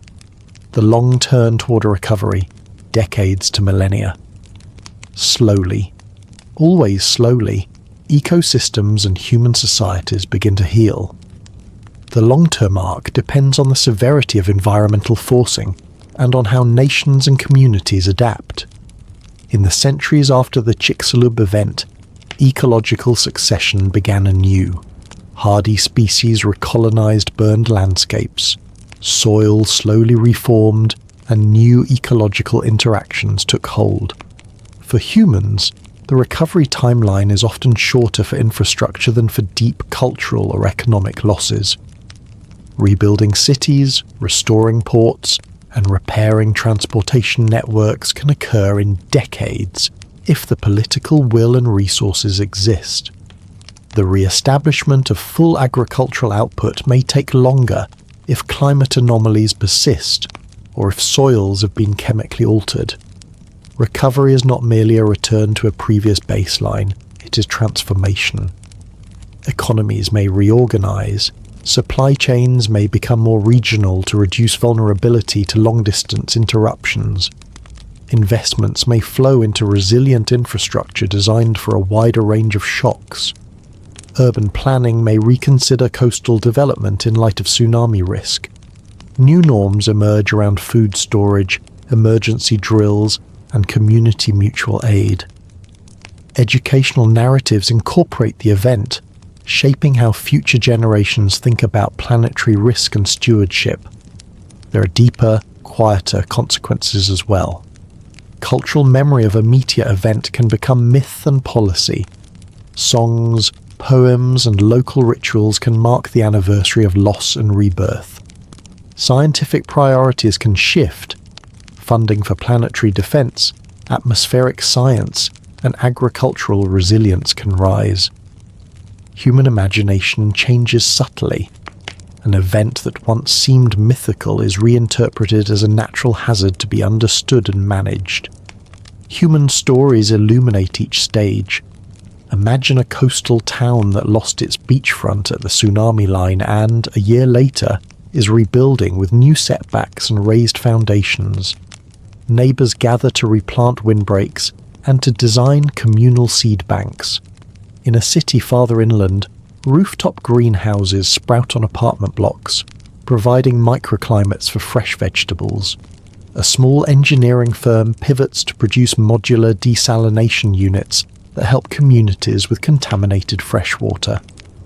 These are not heroic epics so much as thousands of small, steady acts of repair and invention, the quiet labour of recovery. Mitigation and resilience strategies weave through all three stages. Early warning systems and evacuation plans reduce the immediate human toll. Strategic grain reserves, distributed energy systems, and robust health infrastructure soften the middle-term shocks. Long-term investments in diversified agriculture, coastal defences, and international cooperation speed recovery. Perhaps most important is the soft infrastructure, trust, social networks, and the willingness to share scarce resources. Those are the invisible systems that determine whether a community fractures or weathers the storm. Finally, as you rest into this chapter, reflect on the human capacity to convert knowledge into calm action. The three stages, immediate shock, the sober middle, and the long turn toward recovery, are not fate. They are patterns we can influence. By studying them, by rehearsing responses, and by investing in both material and social resilience, we do not eliminate the possibility of impact, but we make survival more likely and recovery faster. That quiet work, the slow building of preparedness in everyday places, is as potent as any technological fix. It is the patient, attentive practice of living with the knowledge that Earth is a dynamic place, and that our best responses are rooted in cooperation, care, and foresight. Imagine the soft dulling of sunlight as a thin veil of dust and smoke climbs into the upper atmosphere. The late afternoon glow becomes a muted silver wash. Shadows lose their sharp edges. The warm afternoon that farmers once relied upon becomes cooler and softer. For plants, sunlight is the invisible currency of life. It is the energy that powers photosynthesis, the slow alchemy that turns air and water into the carbohydrates, oils, and proteins that sustain entire food webs. When that currency is reduced, crops feel the pinch quickly. Leaves grow more slowly, yields shrink, and the timing of seasons shifts in ways both subtle and severe. To understand how agriculture would respond, it helps to think of the food system as a chain of interlocking pieces. Fields and greenhouses where crops grow, pollinators that help certain plants reproduce, storage and transport networks that move harvest to towns and cities, and the people who plant, harvest, process, and cook. An impact that darkens the sky or alters climate touches each link. In this chapter, we will trace those impacts slowly and calmly, and then imagine a variety of practical responses, from immediate coping measures to long-term adaptations that could keep communities nourished through difficult seasons. First, the direct physiological effects on plants. Reduced sunlight cuts the rate of photosynthesis. Plants make less sugar and therefore produce less biomass. Some crops tolerate shade better than others. Leafy greens, lettuces and certain brassicas, can often continue to produce edible leaves even with lower light, though growth is slower. Root crops like potatoes and cassava store energy below ground and can be surprisingly resilient. They often tolerate cooler conditions and can provide dense calories per hectare. Cereals, wheat, rice, and maize, are more sensitive in different ways. They need steady light during crucial growth phases to fill their grains. A shortened or dimmed growing season can reduce yield significantly, especially for crops that evolve to rely on long summer days and warm temperatures. The biological details matter for adaptation. Some plants use slightly different biochemical pathways to capture carbon. These differences make certain species more or less efficient under low light or altered carbon dioxide concentrations. But from a practical standpoint, the key idea is that diversity of crops matters. Systems that rely on a narrow set of staples are more vulnerable to a sudden change in sunlight than diverse systems that include root crops, legumes, and hardy greens. Crop diversity is insurance.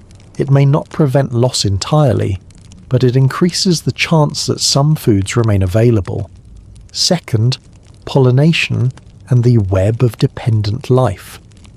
Many fruits, vegetables, and nuts depend on animal pollinators: bees, butterflies, certain birds, and bats. If smoky skies and colder temperatures disrupt pollinator behavior or reduce flower production, yields for pollinator-dependent crops could fall. Some cereals are wind-pollinated and less reliant on animal pollinators. They may fare comparatively better, at least in terms of pollination.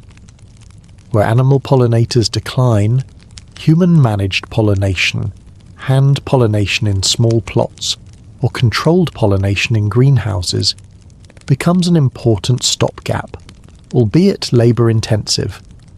Beehive relocation strategies and protected indoor pollinator habitats could also preserve this vital ecosystem service. Third, soils and water. Acid rain from atmospheric chemical reactions following a large impact can change soil chemistry, lowering pH and stressing many crops.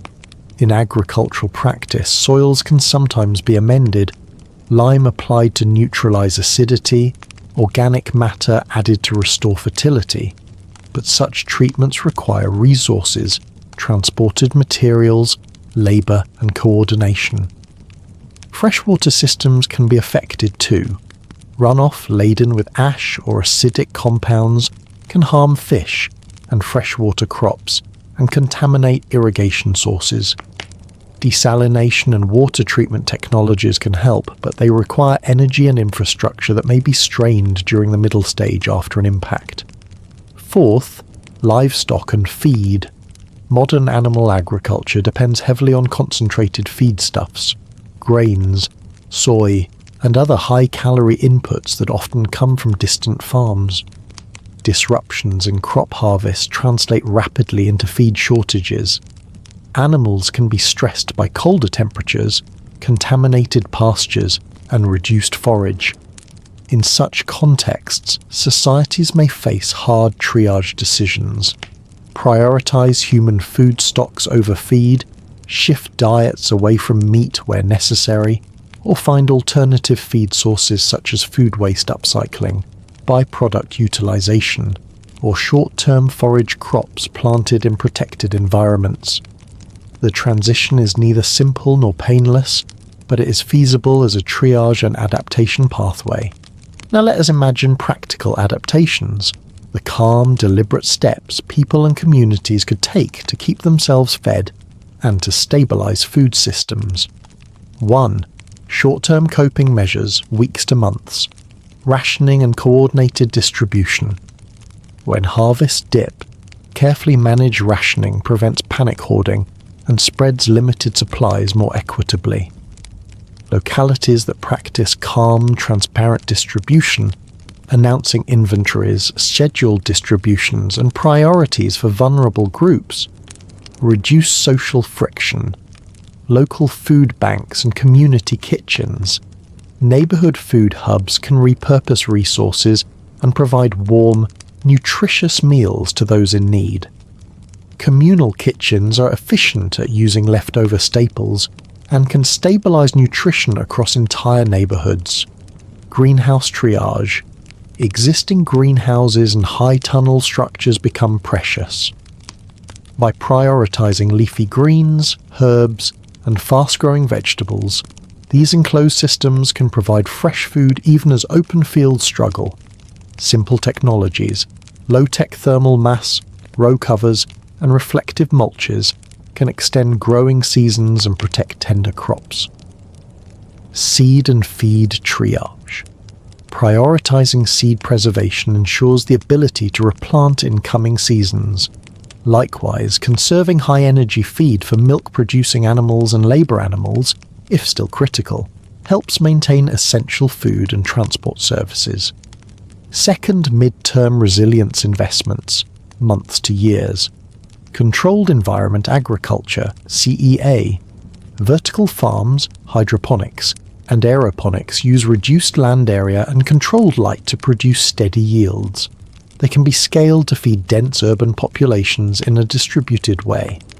While energy-intensive, small-scale, community-run CEA facilities, powered by emergency energy systems, can provide crucial fresh produce, crop switching and seed selection. Shifting plantings to varieties tolerant of lower light or cooler temperatures, and to root crops that store calories well, reduces vulnerability. Community seed banks, decentralized and locally adapted, preserve varieties suited to marginal environments. Protected pollination and managed pollinators. Establishing protected pollinator shelters and indoor pollinator habitats, and training volunteers in hand pollination techniques for high-value crops mitigates pollination shortfalls. Decentralized food storage and preservation. Encouraging home canning, fermentation, drying, and the establishment of local grain reserves increases buffer capacity against repeated poor harvests. Traditional preservation methods combined with modern sanitation help maintain nutritional diversity. Alternative proteins and diets, scaling up plant-based cooking programs, promoting legumes and pulses for protein, and investing in small local facilities that produce fermented, protein-rich products increases dietary resilience. Emerging technologies like cellular agriculture, lab-grown meats, may offer longer-term options, but those require time and investment to scale. 3. Long-term transformation, years to decades. Agricultural diversification at landscape scales, moving away from monoculture dependence toward mosaic landscapes that include food forests, perennial grains, agroforestry and integrated livestock systems, makes food systems less brittle. Such landscapes store carbon, preserve soil, and sustain biodiversity. Infrastructure for controlled water and soil restoration. Investing in irrigation systems that are efficient and resilient, and in soil remediation capacity, lime, organic amendments, helps restore productivity where soils have been chemically altered. Regional food networks and shorter supply chains. Building redundancy by shortening supply chains, encouraging regional grain mills, flour production, and decentralized processing, reduces dependence on long-distance shipping that may be disrupted. Civic preparedness and education. Teaching communities garden skills, preservation techniques, and cooperative food governance ensures practical knowledge is widely distributed and not concentrated in a few experts. This social capital is as crucial as tractors and warehouses. To give this a human scale, picture a mid-sized coastal city a year into a darkened sky season. A formerly empty warehouse near the docks has been converted into a community farm and kitchen. Shelves of LED rigs line vertical plant racks. Aquaponic tanks recycle water and nutrients. Rows of potatoes and hardy greens grow in insulated beds. Local volunteers rotate shifts, harvesting salad greens in the morning and boiling root stews in the evening. A municipal seed bank issues packets of cold-tolerant carrots and short-season barley to balcony gardeners. A neighbourhood carpentry co-op builds insulated hoop houses from salvaged timber. The city is not untouched by hardship, but it is organising practical local solutions that feed people and keep hope present. There are also difficult trade-offs to consider, and we should speak of them calmly. Energy is a scarce resource after a major impact. Powering LED-lit vertical farms at scale demands electricity, and prioritising food production may compete with other critical needs like heating, medical care, and water treatment. Policy choices about energy allocation will be necessary and morally weighty. In some regions, prioritizing resilient local agriculture and efficient preservation may be the most prudent path. In others, incoming international aid and grain shipments may be the immediate lifeline. The best approach blends multiple strategies and recognizes local differences in resources and capacity. A quiet sidebar of resilience is technological innovation. In the aftermath of shocks, many useful and humane innovations often emerge. Cheap, modular greenhouse kits that can be rapidly deployed to schools and community centres. Low-energy LED arrays tuned for plant growth that can run on microgrids. Mobile seed banks in refrigerated trucks. And small-scale grain mills that can be run by pedal or solar power. These inventions are not magical solutions, but they are practical tools that, when distributed equitably, multiply the number of people who can feed themselves. We also must remember nutrition, not just calories. A diet based solely on starchy staples can keep people alive, but can leave them lacking in essential vitamins and proteins. Community programs that prioritize diverse crops, beans, legumes, leafy greens, nuts if available, and that teach simple, low-tech preservation and cooking methods make health outcomes better during prolonged stress. Public health initiatives that guard against foodborne illness, ensure safe water, and monitor child nutrition are quiet but life-saving. As we close this chapter, let us reflect on the central themes. Sunlight drives life, and a reduction in light stresses food production in predictable ways. Yet human systems are flexible. Through a mixture of local adaptation, technological deployment, diversified crops, and cooperative social arrangements, communities can bridge difficult seasons. The most effective response is layered: immediate rationing and greenhouse triage, mid-term investments in controlled environment agriculture and decentralized storage, long-term shifts in land use and food systems toward diversity and resilience. If you stay with me, in the next chapters we'll move from fields to cities, imagining how energy systems, transportation networks and healthcare would fare, and how communities can adapt their infrastructure and social systems to maintain life and dignity. There will be more human stories, more practical measures, and some quiet hope woven through the sober assessments. As the dust settles over cities and landscapes dim under a thickened sky, the quiet hum of human civilization begins to falter. Imagine waking in the early morning, the familiar buzz of streetlights softened or gone, the distant roar of traffic muted, and the sun reduced to a pale, diffuse glow behind clouds of smoke and particles. These invisible systems, energy grids, transportation networks, and supply chains, are the arteries of modern life, and in the wake of a meteor strike, their fragility is revealed. Understanding their vulnerabilities and the ways communities can adapt becomes crucial for survival and continuity. Electricity, often taken for granted, becomes both lifeline and vulnerability. Power plants across the country experience strain in different ways. Fossil fuel plants, dependent on steady fuel deliveries and abundant cooling water, face immediate pressure if transportation networks are disrupted or water supplies are contaminated. Nuclear plants, with their constant need for cooling, rely on backup systems and careful human oversight to maintain safety. Renewable sources, particularly solar, face reduced efficiency due to dimmed sunlight, while wind power may be variable depending on altered atmospheric conditions. Yet in this context, distributed generation and microgrids emerge as quiet heroes. Neighborhood solar arrays paired with battery storage, small-scale biofuel generators, and combined heat and power units provide critical energy to hospitals, water treatment facilities, and community centers. Microgrids, capable of isolating themselves from larger strained networks, allow pockets of normalcy in an otherwise disrupted city.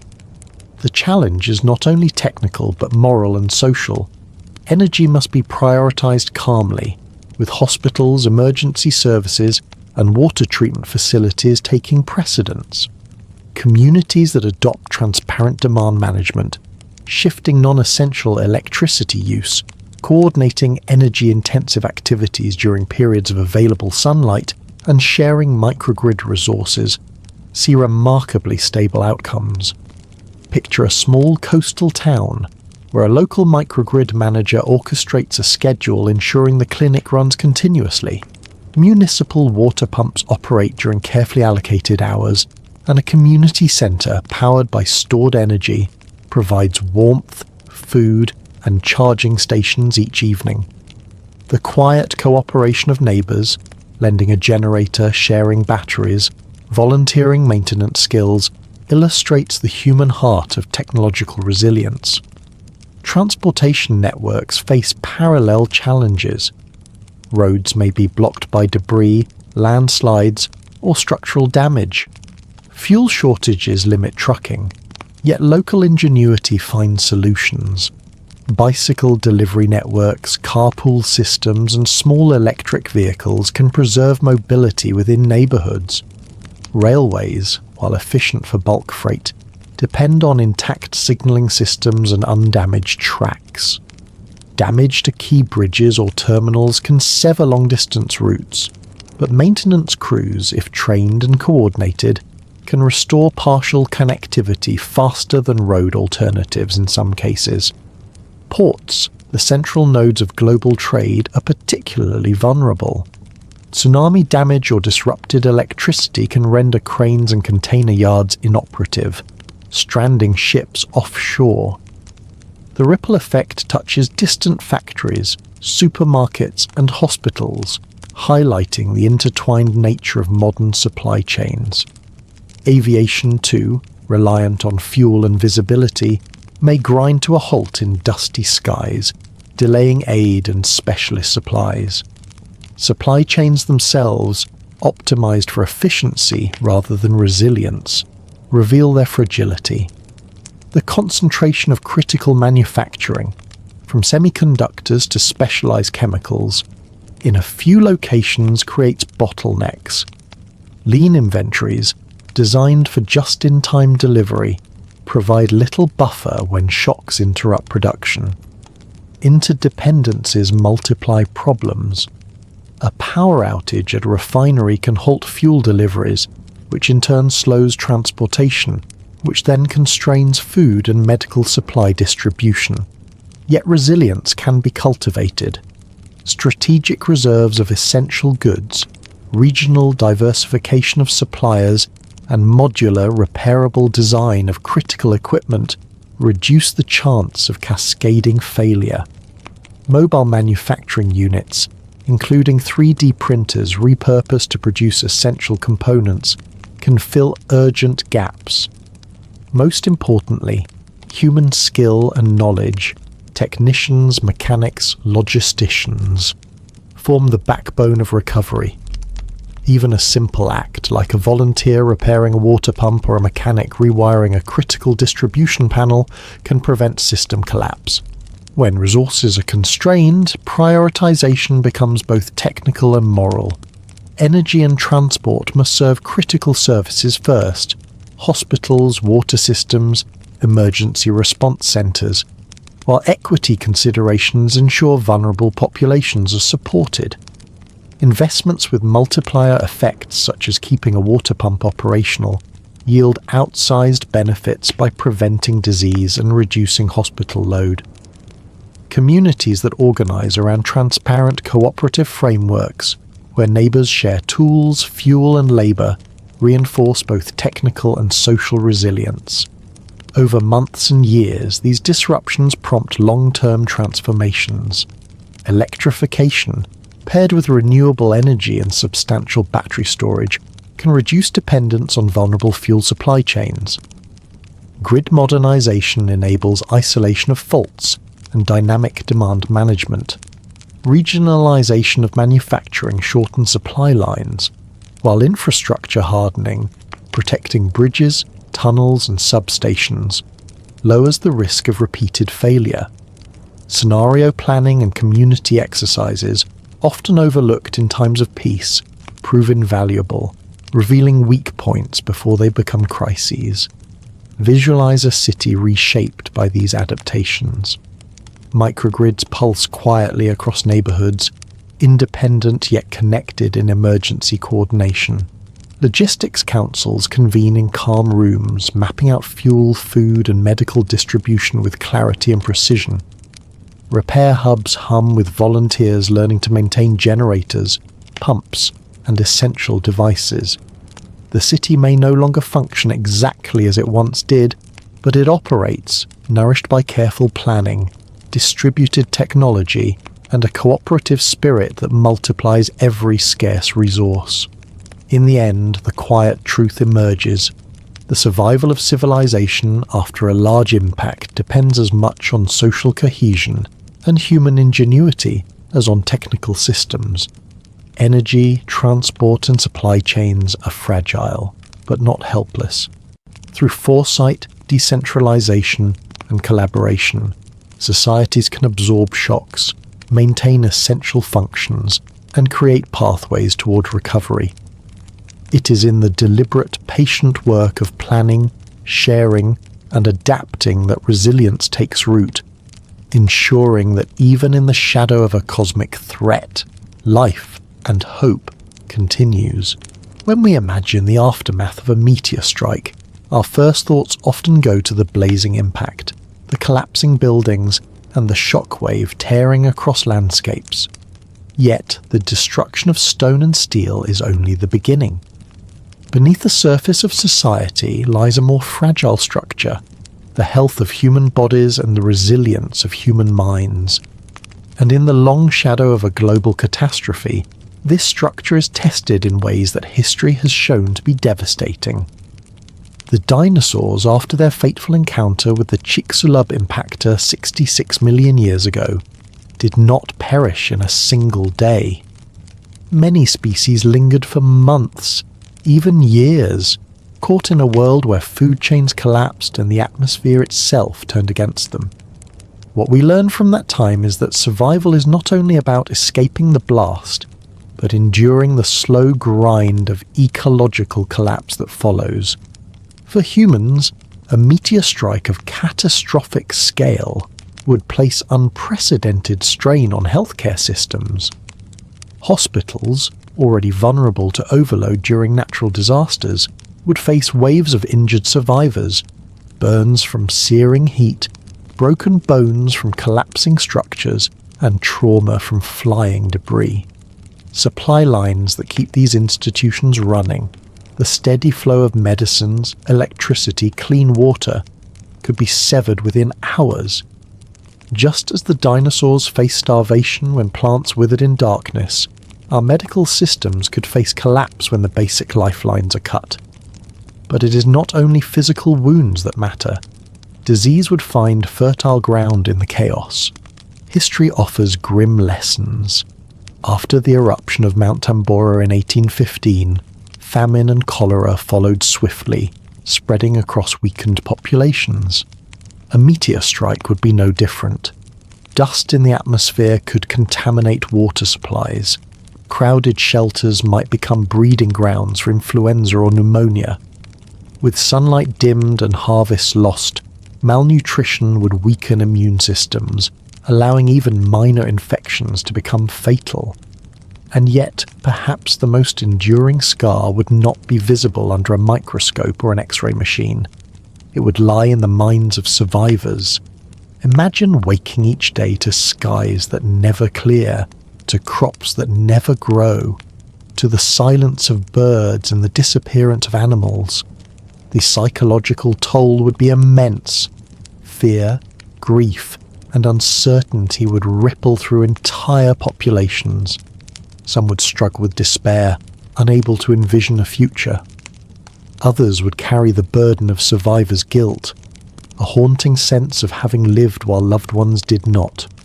We know this because humanity has faced shadows like this before. After Hiroshima and Nagasaki, survivors spoke of a world that felt permanently broken, even after the fires had long cooled. After the Black Death swept across medieval Europe, entire generations lived with a lingering fear of death and divine punishment. Trauma becomes not just a personal wound, but a collective memory, passed down in stories and behaviours for centuries. In the context of a meteor strike, mental health would therefore be as critical as physical survival, and yet it is the one frontier we are least prepared for. Communities would need to come together not only to share food and water, but to share hope, faith, art and storytelling. Tools as old as humanity itself might become the medicine that holds fragile spirits together. The dinosaurs did not have this gift. They could not organize, couldn't comfort one another with words, could not look to the stars and wonder why. But we can. And perhaps, if such a catastrophe were ever to strike again, it is not our technology alone that would see us through, but our ability to remind each other that life, even in darkness, still carries meaning. After the initial shock of a massive meteor strike, when the dust begins to settle and the sky remains dimmed by particles in the atmosphere, human survival would depend not only on immediate emergency response, but on the ability to adapt and rebuild. The dinosaurs could not respond. They faced a collapsing food chain and a world they could not change. Humans, by contrast, have knowledge, cooperation and technology, tools that may determine whether life continues. Food is the first challenge. Crops deprived of sunlight would fail, forcing reliance on stored grains, preserved food and emergency reserves. Communities might turn to underground or indoor farming systems, greenhouses powered by generators or solar energy, hydroponic and aquaponic systems, and even algae cultivation could provide essential nutrients when traditional agriculture is disrupted. These methods would not feed everyone immediately, but they would act as critical lifelines for the most vulnerable populations, particularly children, the elderly, and those with medical needs. Water supply would become equally crucial. Rivers and reservoirs may be contaminated with debris or acidic fallout from the impact. Boiling water using chemical treatments or purifying it through filtration systems would become daily routines. Communities with access to wells or springs might fare better, but local cooperation to share clean water would determine survival. In many ways, the challenge mirrors lessons from natural disasters. Access to clean water is more important than luxury, and careful rationing can save lives. Migration would likely follow patterns dictated by the environment. Areas near the impact site would be uninhabitable for months, perhaps years. Coastal regions might face tsunamis and flooding. Cooler regions where dust blocks sunlight for longer would see agricultural collapse. Populations would gravitate toward areas with remaining resources, safe water and renewable energy sources. Movement would be slow and cautious, limited by damaged transportation networks.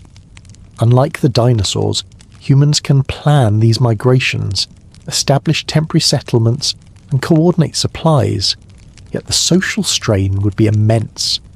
Healthcare, already stressed in the immediate aftermath, would continue to be critical.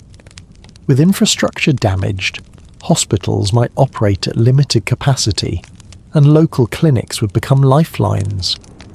Medical professionals would have to prioritize treatment, focusing on injuries, infectious diseases, and preventive care. Communities might organize makeshift clinics, train volunteers to administer basic care, and distribute medication strategically to prevent outbreaks. Vaccines and antibiotics, if available, would be treasured resources, carefully rationed and administered. Mental health would remain an underappreciated but crucial element. Survivors would confront grief, uncertainty and stress on a daily basis. Maintaining routines, creating safe communal spaces, and fostering cooperation could stabilize communities psychologically. Stories of hope, teaching skills, and simply gathering to share news or meals would reinforce human resilience, much as early humans likely did in harsh prehistoric climates. Calm leadership and transparent communication would prevent panic, reduce conflict over resources, and strengthen the social fabric necessary for long-term survival. Energy and infrastructure would guide the pace of recovery. Even small solar arrays, wind turbines, and microgrids could provide power for lighting, heating, communication, and critical machinery. Repairing roads, bridges, and ports, even partially, would enable movement of supplies and coordination between regions. Communities that can adapt to a patchwork of functioning infrastructure would be far better positioned than those waiting for a fully restored system. The story of human survival in such a scenario is not just about tools or technology, it is about foresight, planning, and cooperation. While dinosaurs were at the mercy of fate, humans could strategically respond to ecological collapse, resource scarcity, and social challenges. Knowledge of past events, the Chicxulub impact and its consequences, informs decisions. Understanding how dust and soot block sunlight, how crops fail, and how disease spreads allows for preemptive measures such as food storage, medical preparedness, and energy redundancy. In this reconstructed world, life would be slower, quieter, and more intentional.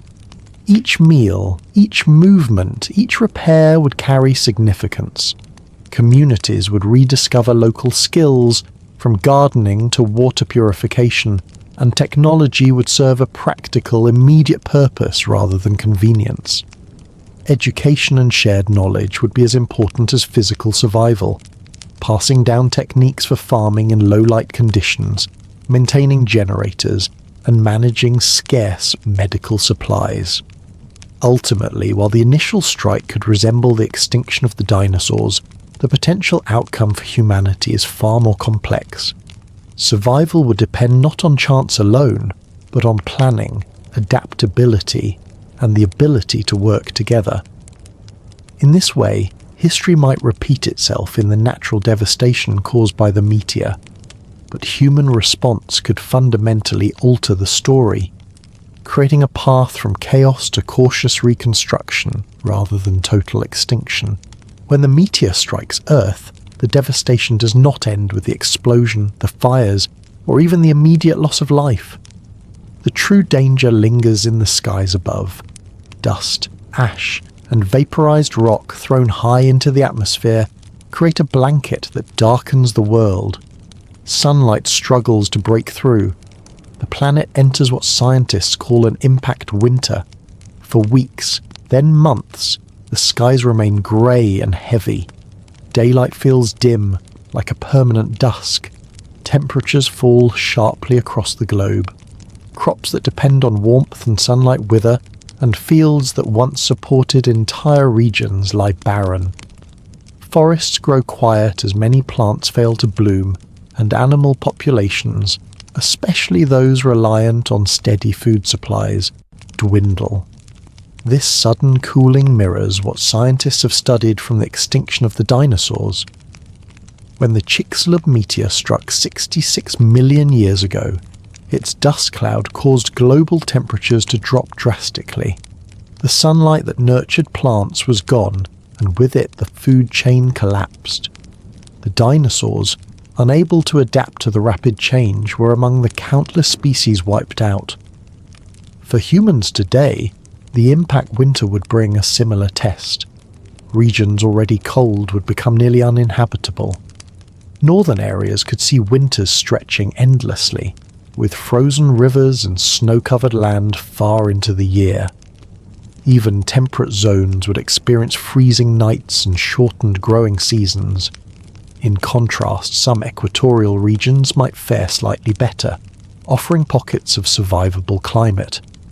Migration toward these areas would likely accelerate as people sought out places where crops could still grow and animals could still survive. The oceans, too, would change. With less sunlight, surface waters cool, and algae, the foundation of the marine food chain, struggle to survive. Fish populations shrink, marine mammals and seabirds face hunger, and entire ecosystems begin to collapse. Communities that depend on fishing find themselves without one of their most vital food sources. Yet while the cooling is severe, it is not permanent. Over time, perhaps years, perhaps decades, the dust and soot begin to settle out of the sky. Winds and rain help to cleanse the atmosphere. Slowly, sunlight returns, temperatures rise again, and with them, life stirs. Plants begin to grow where they once withered. Forests return, grasslands spread, and oceans refill with microscopic life. Nature, patient and resilient, always finds a way back. But the world that emerges is not the same as before.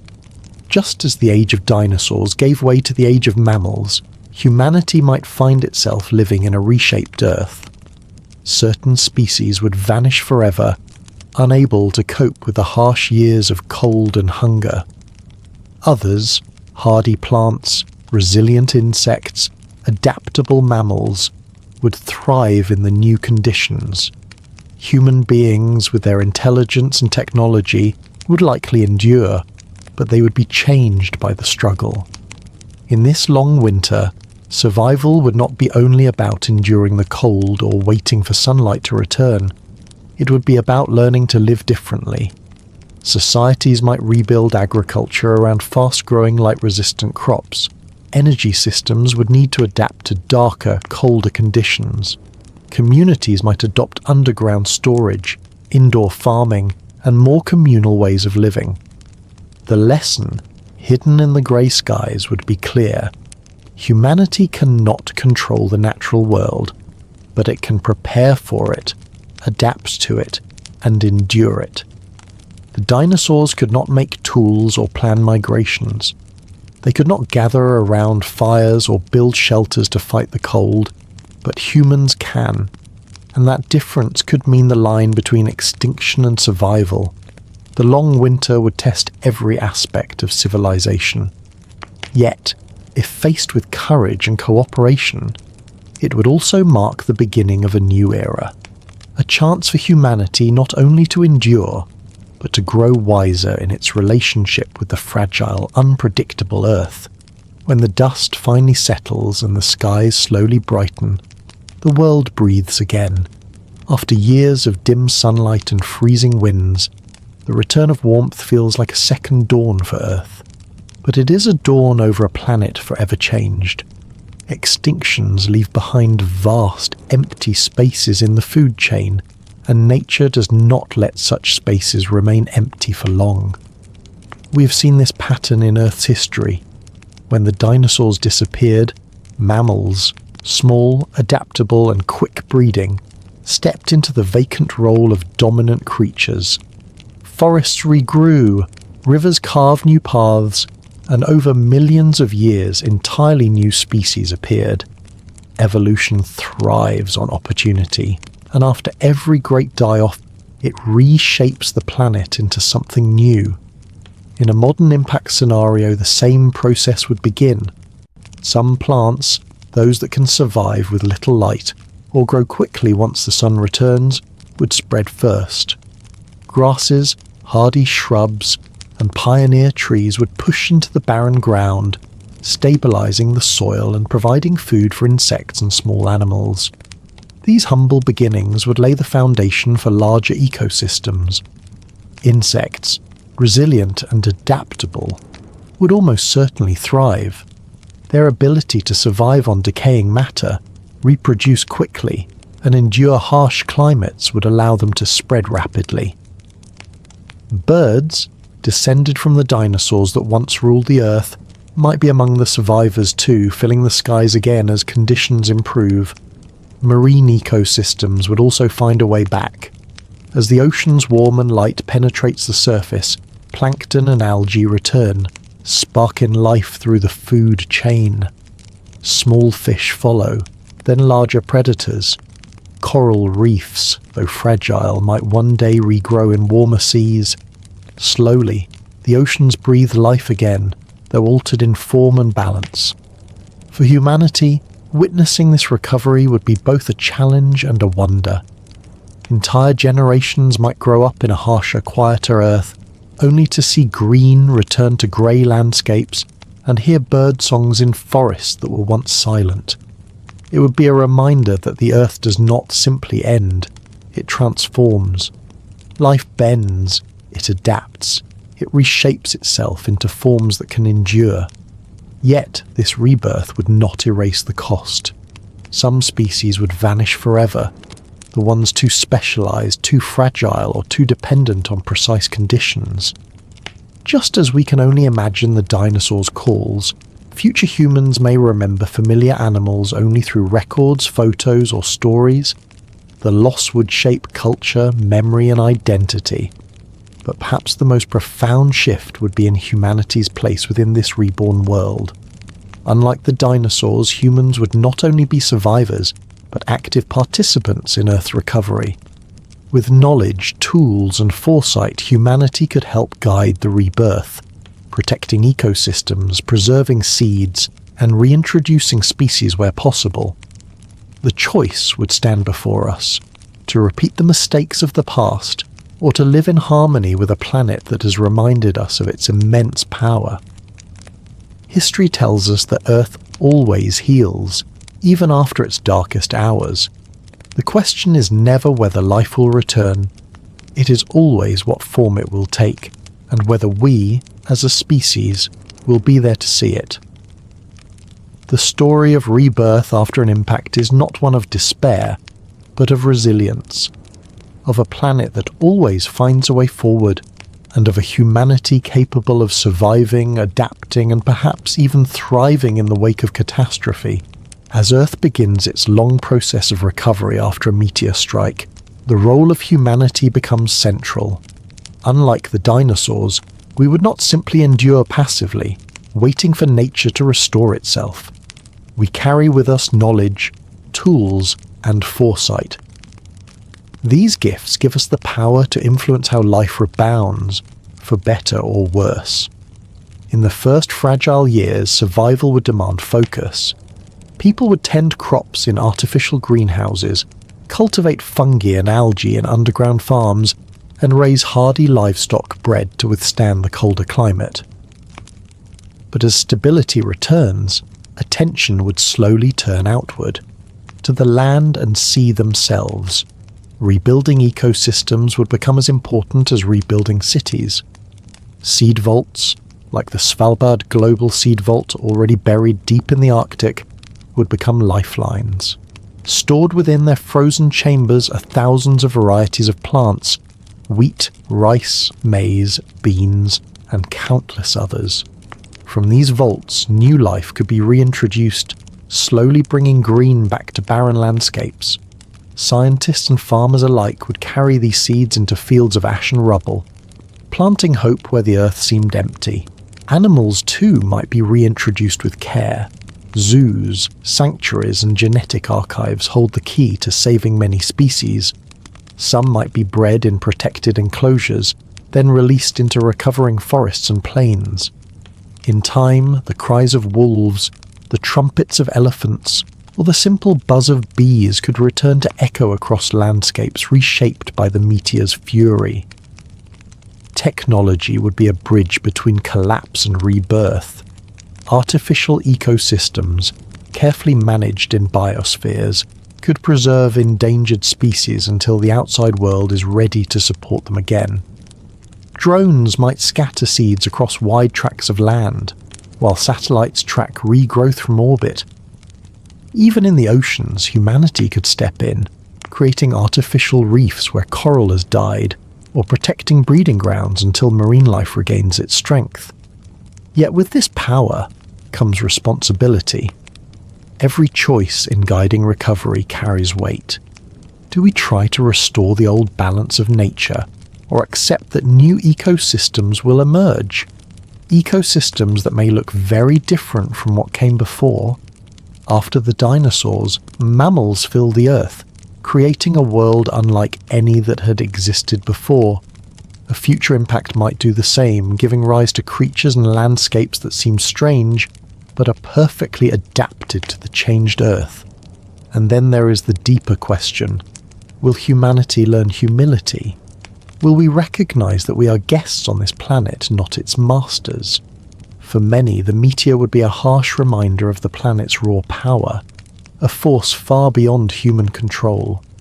In the shadow of such an event, cultures might begin to see the Earth not as something to conquer, but as something to protect, cherish, and live with in balance. In that way, the next meteor strike, though devastating, could also become a turning point. A moment in history where humanity shifted its path, choosing cooperation over division, stewardship over exploitation, and resilience over despair. It could be the chapter where we proved that, unlike the dinosaurs, we do not simply vanish when the sky falls, but rise together to help the Earth heal. The story of survival would not end with fire and ash. It would continue in the quiet planting of seeds, the careful tending of forests, and the rebuilding of oceans. Humanity's hand, steady and thoughtful, could help guide Earth's next rebirth. And as green shoots rise once more from the soil, as life spreads out again across land and sea, one truth becomes clear: the end of an age is never the end of the world. It is the beginning of something new. When a meteor strikes the Earth, it does not only shatter landscapes and cities, it shatters the very way humanity sees itself. History shows us that catastrophic events have always reshaped human thought, culture, and belief. The Black Death in the Middle Ages transformed religion and society in Europe. The world wars of the 20th century gave rise to new philosophies, new nations, and new art. A meteor strike, far more immense and universal, would leave an even deeper mark on our collective consciousness. In the days and months following such a cataclysm, many would ask questions that science alone cannot answer. Why did this happen? What does it mean for our place in the universe? For some, faith traditions might become sources of comfort, interpreting the event as divine judgment, or as a cosmic cycle beyond human control. For others, it may spark a turning towards science, embracing astronomy and planetary defense as essential to our survival. Art too would become a vessel for meaning. Just as cave paintings once captured the awe of ancient skies, and Renaissance frescoes reflected a longing for order after chaos, future art might capture the fireball's descent, the ash-filled heavens, and the fragile return of life. Sculptures could rise from ruined cities, built from meteor fragments, standing as monuments to resilience. Songs and stories would carry the memory of the event to generations not yet born. Philosophy would also find fertile ground in the ashes. The idea that humanity is the center of existence might fade even further, replaced by a humbler recognition that we are part of a vast, unpredictable cosmos. Existential thinkers would reflect on fragility and impermanence, while others might embrace a more spiritual connection to Earth, seeing it not just as a planet but as a living home worthy of reverence. And yet in every age of disaster, humans have also turned tragedy into unity. After the meteor, cultures across the globe, once divided by borders and ideologies, might find themselves connected by a shared survival story. Rituals of remembrance could arise, an annual day where lights are dimmed to recall the dark year after the impact, or festivals where seeds are planted to honor Earth's rebirth. Even the language of humanity might change. Just as the word apocalypse once meant revelation, a new word might emerge from the impact, symbolizing both destruction and renewal. Over centuries it would remind descendants not only of what was lost, but of how humanity endured. Ultimately, the cultural legacy of a meteor strike would not be one of despair alone. It would be one of transformation. Out of the fire and shadow, people would find new ways to tell their stories, to honour their ancestors, and to see their place in the cosmos. The sky, once feared as the source of doom, might come to be watched with deeper respect, inspiring a new generation of poets, scientists and dreamers. And in this, history would once again echo the time of the dinosaurs. Just as their extinction opened the way for mammals, and eventually for us, so too could the next great impact open the way for new thought, new culture, and perhaps even a new sense of humanity itself. The strike would remind us that while stone and fire can destroy, it is memory, meaning, and imagination that allow us to endure. If a great meteor were to strike the Earth tomorrow, much of humanity's attention would inevitably turn skyward, not just in fear, but in determination. For centuries the heavens have been a source of mystery, beauty, and imagination. But after such a cataclysm, the stars may no longer be seen only as distant lights. They would become beacons of survival. The idea of escaping Earth is not new. It has lived in our stories for thousands of years.